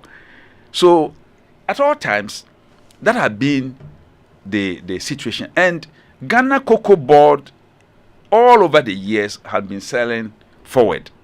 so that the cocoa is bought today, but it should be delivered in a future time. And that's what we call the forward sales, which have been always better. Only to be inverted. This situation was inverted last year, all because of El Nino. El Nino affected global production. And, the market anticipated that the El Nino was coming, and because of that, we were going to have shortage of cocoa. And at that point, buyers were prepared to pay, on the spot for cocoa. And it did come that, yes, the trees, the crop had been affected globally. Buyers come to the market, they are prepared to pay for more, but the cocoa is not there. And this is what is driving prices up. So on daily basis, they come to the market, the buyer is prepared, because the risk exposure is no more with the farmer or the producer. The risk exposure, he's prepared to pay anything, but the cocoa is not there. So today, he comes to the market, cocoa price is $3,000. He does not get any cocoa. Tomorrow he comes, he's prepared to pay $5,000. No cocoa. Then the next day he comes, he's prepared to pay $10,000. No cocoa. And that's what is happening in the market. It doesn't necessarily mean that, Ghana is getting $10,000. That is not the point. I've heard many people say, because the spot price, the international market price is now $10,000. It means that the COCOBOD is receiving $10,000 from the market, and so the farmers should be be paid so much. No, it's not like that. Good. So if you've gotten these principles, that the basic explanation about spot and then the futures, then you realize that the farmer in Ghana cannot be paid based on the new, the price prevailing at the international market. Yes. Now, we sold the cocoa 18 months. I've already explained that once, in normal terms, the distance is better. The future is better than the spot. So we sold ahead of time.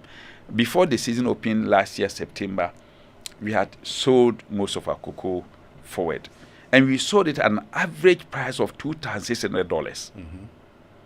And then by April last year, price of cocoa zoomed over $3,000 and continued zooming up. Meanwhile, we entered the year when it came to the point that we should deliver the cocoa. El Nino had destroyed everything. So you had no cocoa to go and deliver. Meanwhile, you sold the cocoa at $2,600. They need the cocoa. The buyer needs his cocoa, but you don't have any cocoa. And when you have it, you cannot go and then deliver the cocoa at $10,000. The buyer will not, accept that. You have to deliver the cocoa at $2,600. So when we opened the season, the producer price of cocoa was, in dollar equivalent, was $1,821. That's how we started the season. $1,821 per ton.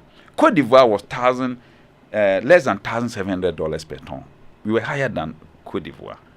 That's how we started the season. Then the season continued. And around April this year, we are still in the same crop season. We haven't moved out of it yet.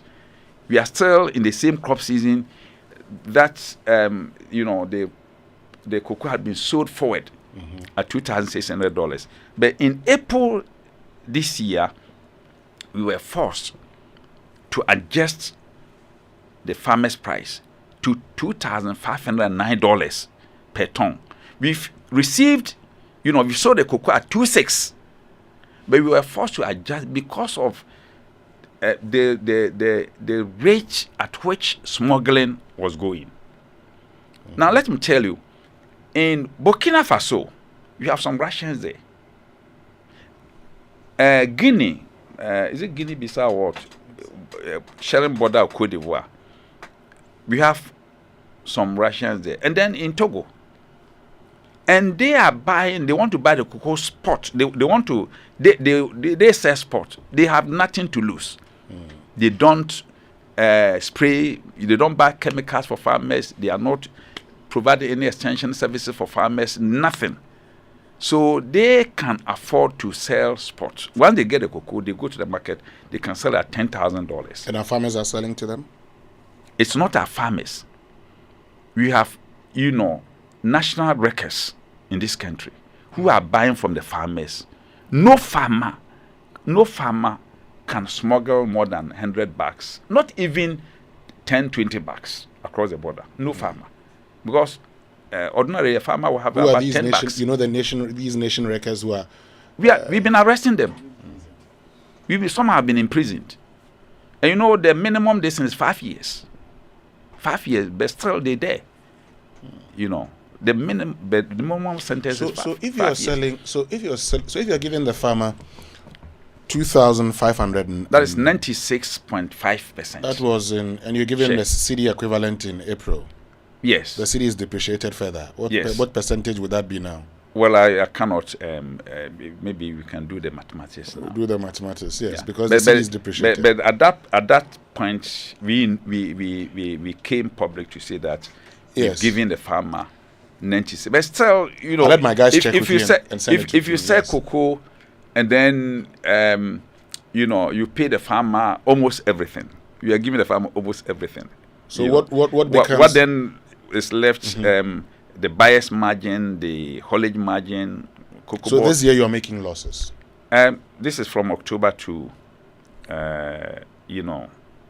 September. It's not from April to September. So April to September. April to September. That is when we are migrating, transitioning from the main crop to the last crop. The volumes are not that much. Okay. And we felt instead of letting our farmers suffer, because again, the national interest versus public interest comes in. Please wait. The point is that you have people coming to buy cocoa cheaply. But the price had prevailed around $1,800, and also, mind you, the cedi was depreciating. $1,800 from September, and then you come to April, you are selling the cocoa at the same price, and these miscreants, they come in, buy the cocoa cheaply from the farmers, go and sell at very, very high prices across the border to, these black market people. They are black marketing cocoa. For them to go and then make money out of that. So if we said, no, let's adjust it. Say that if you want to buy, then it will not be the equivalent of $1,800. You buy it from the farmer at $2,500, just to make sure that we sustain the industry till September comes. September, the new price, because we've sold forward from last year, so it is going to reflect. Okay. Before that, the ICCO is quoted as saying that Ghana's regulator, COCOBOD, you've cut for 2023-2024 production forecast to just 650,000, between 650,000 and 700,000 metric tons. And of course, it says that you blamed smuggling and bad weather for it. It added that there are reports that the ICCO is quoting the COCOBOD, that some Ghanaian farmers now say they can't fulfill contracts for a second straight season. True. Contracts, because in Ghana it's only maybe it's a wrong quotation, because we don't not have any private. Cocoa is sold by cocoa marketing company in Ghana. We don't. But you give them the projection of 650,000 to 700,000. That was the original distance, yes. But has it been further reviewed downwards? Now, yes, we reviewed downwards. Looking at the effect of El Nino. Okay, but they say it's the same El Nino that you gave us your reason, plus the smuggling. Yes. And you brought it to the 700,000. And of course, we have the effect of galamsey. Galamsey and all these things, they play not too much, effect the crop that we are making around this time. I mean 2023, 2024 has been hugely affected by El Nino. Okay. Yes, El Nino. All right. Okay. Just by way of clarification, what's your administrative cost per ton? Oh, it's I think I have the figure somewhere. Currently is less than 3%. It used to be around 6%. But currently, let me see if I have the figure so that I quote the right. Yes, please check that on for me. And while you check that for me also, I mean, yes, COCOBOD and divisions for 2023-2024 is 2.5%.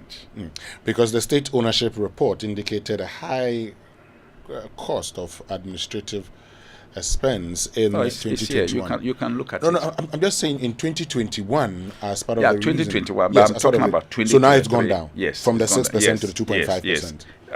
I also mentioned that it used to be around 6%. Okay. But now it's 2.5%.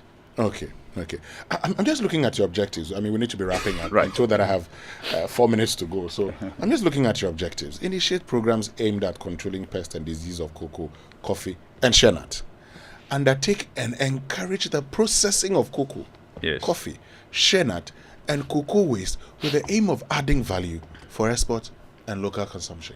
The second one. Undertake and also encourage the processing of cocoa, coffee, shea nut, and cocoa waste with the aim of adding value. Let me underline the adding value for export and local consumption. What's happening to that? We've done a lot.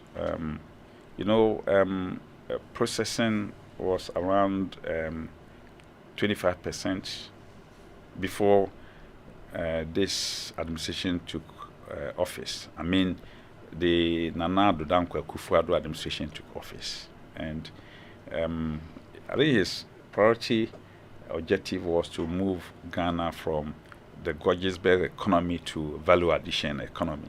So his target was 50% processing. Now we are around 40% processing. 40% processing.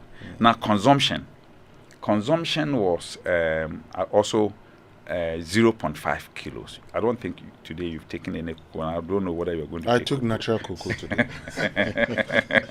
I take it every morning. But so every day you see me, if you have followed, what COCOBOD is doing, we've been promoting consumption a lot, and now Ghana. I think on the African continent, we are now amongst the top, consuming countries. We are now 1 kilo. Per capita, but that one we've doubled, but it's still very low. Yeah, because the cocoa producers actually complain. Now let me. Those who process are complaining that they are not getting the cocoa this year. Oh, but I think I've explained. You've explained now. Yeah, so that one we agree. This year they are not getting it, so that could be a problem. But I mean, I just want us to do something. Now the other processing, COCOBOD, we've been able to convert shea butter into biodiesel, and this has been done at Creek. They are polishing it up. The Cocoa Research Institute. Yes. Okay. Yeah, Cocoa Research Institute of Ghana. Okay. Yeah, we've been able to convert the shea butter, because that is part of our destiny. Shea butter into biodiesel. Which will be a renewable energy. Commercial use. Yeah, for commercial use. So we are working on that so that it can be commercialized. And I'm sure when that is done, and the shea tree used to have about 30, 40 years gestation period, reduce it to 14. Today it's around 3 years. That one too, we are polishing the edges so that shea can be cultivated on commercial basis in the north to change the whole economy of the north. And once they are producing at that large scale and in that productive way, you will need to add value, not just as butter for the cosmetic industry, but as a bio diesel, that's biofuel, which is very, very significant. So we are really we've introduced a lot of innovations and I need to ask you this before we wrap it up. The cocoa bills. Yes. Yes, you took money from people to buy cocoa. Yes. They've undergone some haircuts. You're making enough money to ensure that they don't suffer further ones. You mean the cocoa bills or buy cocoa? Yes. The cocoa bills that you used to buy cocoa. Yes, and it's been restructured. You know, it's been restructured, yes. And now, and that's how come, we are now seeing the turnaround of COCOBOD, because the cost of managing these bills were very high, and the after the restructuring, the 7.3 billion had been structured in such a way that COCOBOD is paying. Yes, so we are on course. So you're indicating that that's contributes to your profits of 2023. Once the cost of because we used to pay interest over it came to a point we were paying interest over 30%. Now it's around 12.5%, which is more manageable. Okay. Yes. The El Nino effect gone or is still lingering? El Nino effect is gone. It's gone now. They are projecting to affect the next crop season. Suddenly, next crop season, we are going to see a fantastic result. Really? You call any farmer. The flowers are there. The rains, you can see the rains. Everything is normalizing. Okay. And already we've seen a turnaround. COCOBOD had made profits, and major transformation is coming. Are we back to 1 million? What they call metric tons? No, 1 million would be too much of, should I say, being optimistic. But the point is that... Yeah, but because that's what we see as a sign of recovery. No. The 1 million we had, didn't just come overnight. Yes, but we want to get we want to get back to our best. But the normal distance is 800. So are we getting back to 800,000? Yes, we are going to go back to 800,000 metric tons. Who hold you accountable? No, that's one. You can put a bet on it. Joseph Boahen Aidoo, CEO of Ghana COCOBOD. Thank you very, very much for joining us here on the Super Morning Show. Stay with us. There's more after these.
Show in town. The hottest music, the best giveaways, the great interviews, and all the laughter and fun you can imagine. Don't miss the Super Morning Show on Joy 99.7 FM. It's the best breakfast show in town.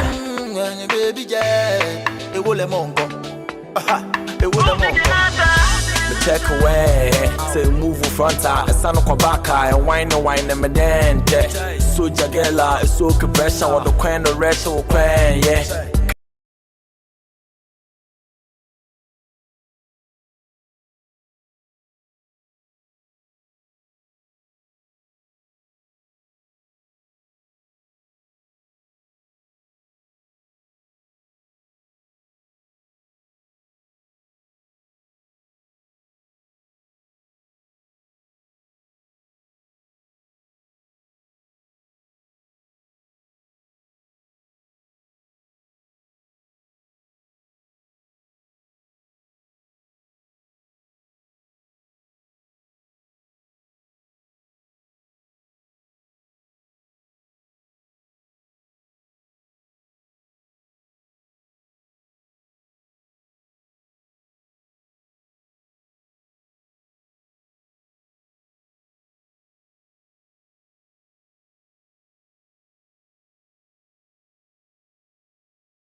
to getting into the groove. But do you want to be a flight attendant, check-in staff, or ticketing staff? Then Travelers Group Limited is your choice. Travelers Group Limited is giving you the opportunity to get trained in IATA travel and tourism courses, as well as other aviation-related professional courses. The models will equip you for diverse corporate fields as well. Training period is 6 months for most courses, and class schedules are flexible. 9 a.m. to 2 p.m. for the morning session and 5 p.m. to 7 p.m. for the evening session. Payment plans are also available. Certificates and internationally recognized diplomas are received after successfully going through the program. The Travelers Group is celebrating 32 years and is therefore offering amazing discounts. So hurry and visit our new office located at the Cargo Door Airport behind the KLM office. Email travelersgrouplimited@gmail.com. Call 0246 567898 or 02081 39985 or 026 888 000. Okay. Raymond, looks like our time is up. But before we go, final birthday shout. Says, Friends of Apostle Dr. E.O.K. Donko of Christ Apostolic Church International would like to wish him a belated happy birthday. He turned 60 on Sunday, 9th June. Message for being a father, a mentor, and a compass in our journey of righteousness. We invoke God's blessings and protection over your life. May your labor be handsomely rewarded. Amen. And since you are sending shout-outs going out there to Professor George Owusu of the Geography Department at the University of Ghana. That Geography Department, they do GIS. In fact, I think they are doing an alumni homecoming pretty soon. Then they'll go and hide things somewhere and say, you should go and find. Oh, we should invite them. Yeah. But yes. It's also the place that they can tell you what the weather is behaving or misbehaving. Shout out to Sami Odame, who celebrated his birthday a couple of years ago. Yes. All right, folks, do have a lovely day. Keep listening to Joy on 99.7 FM. My name is Winston Amoa. Raymond Akwa. Have a lovely day.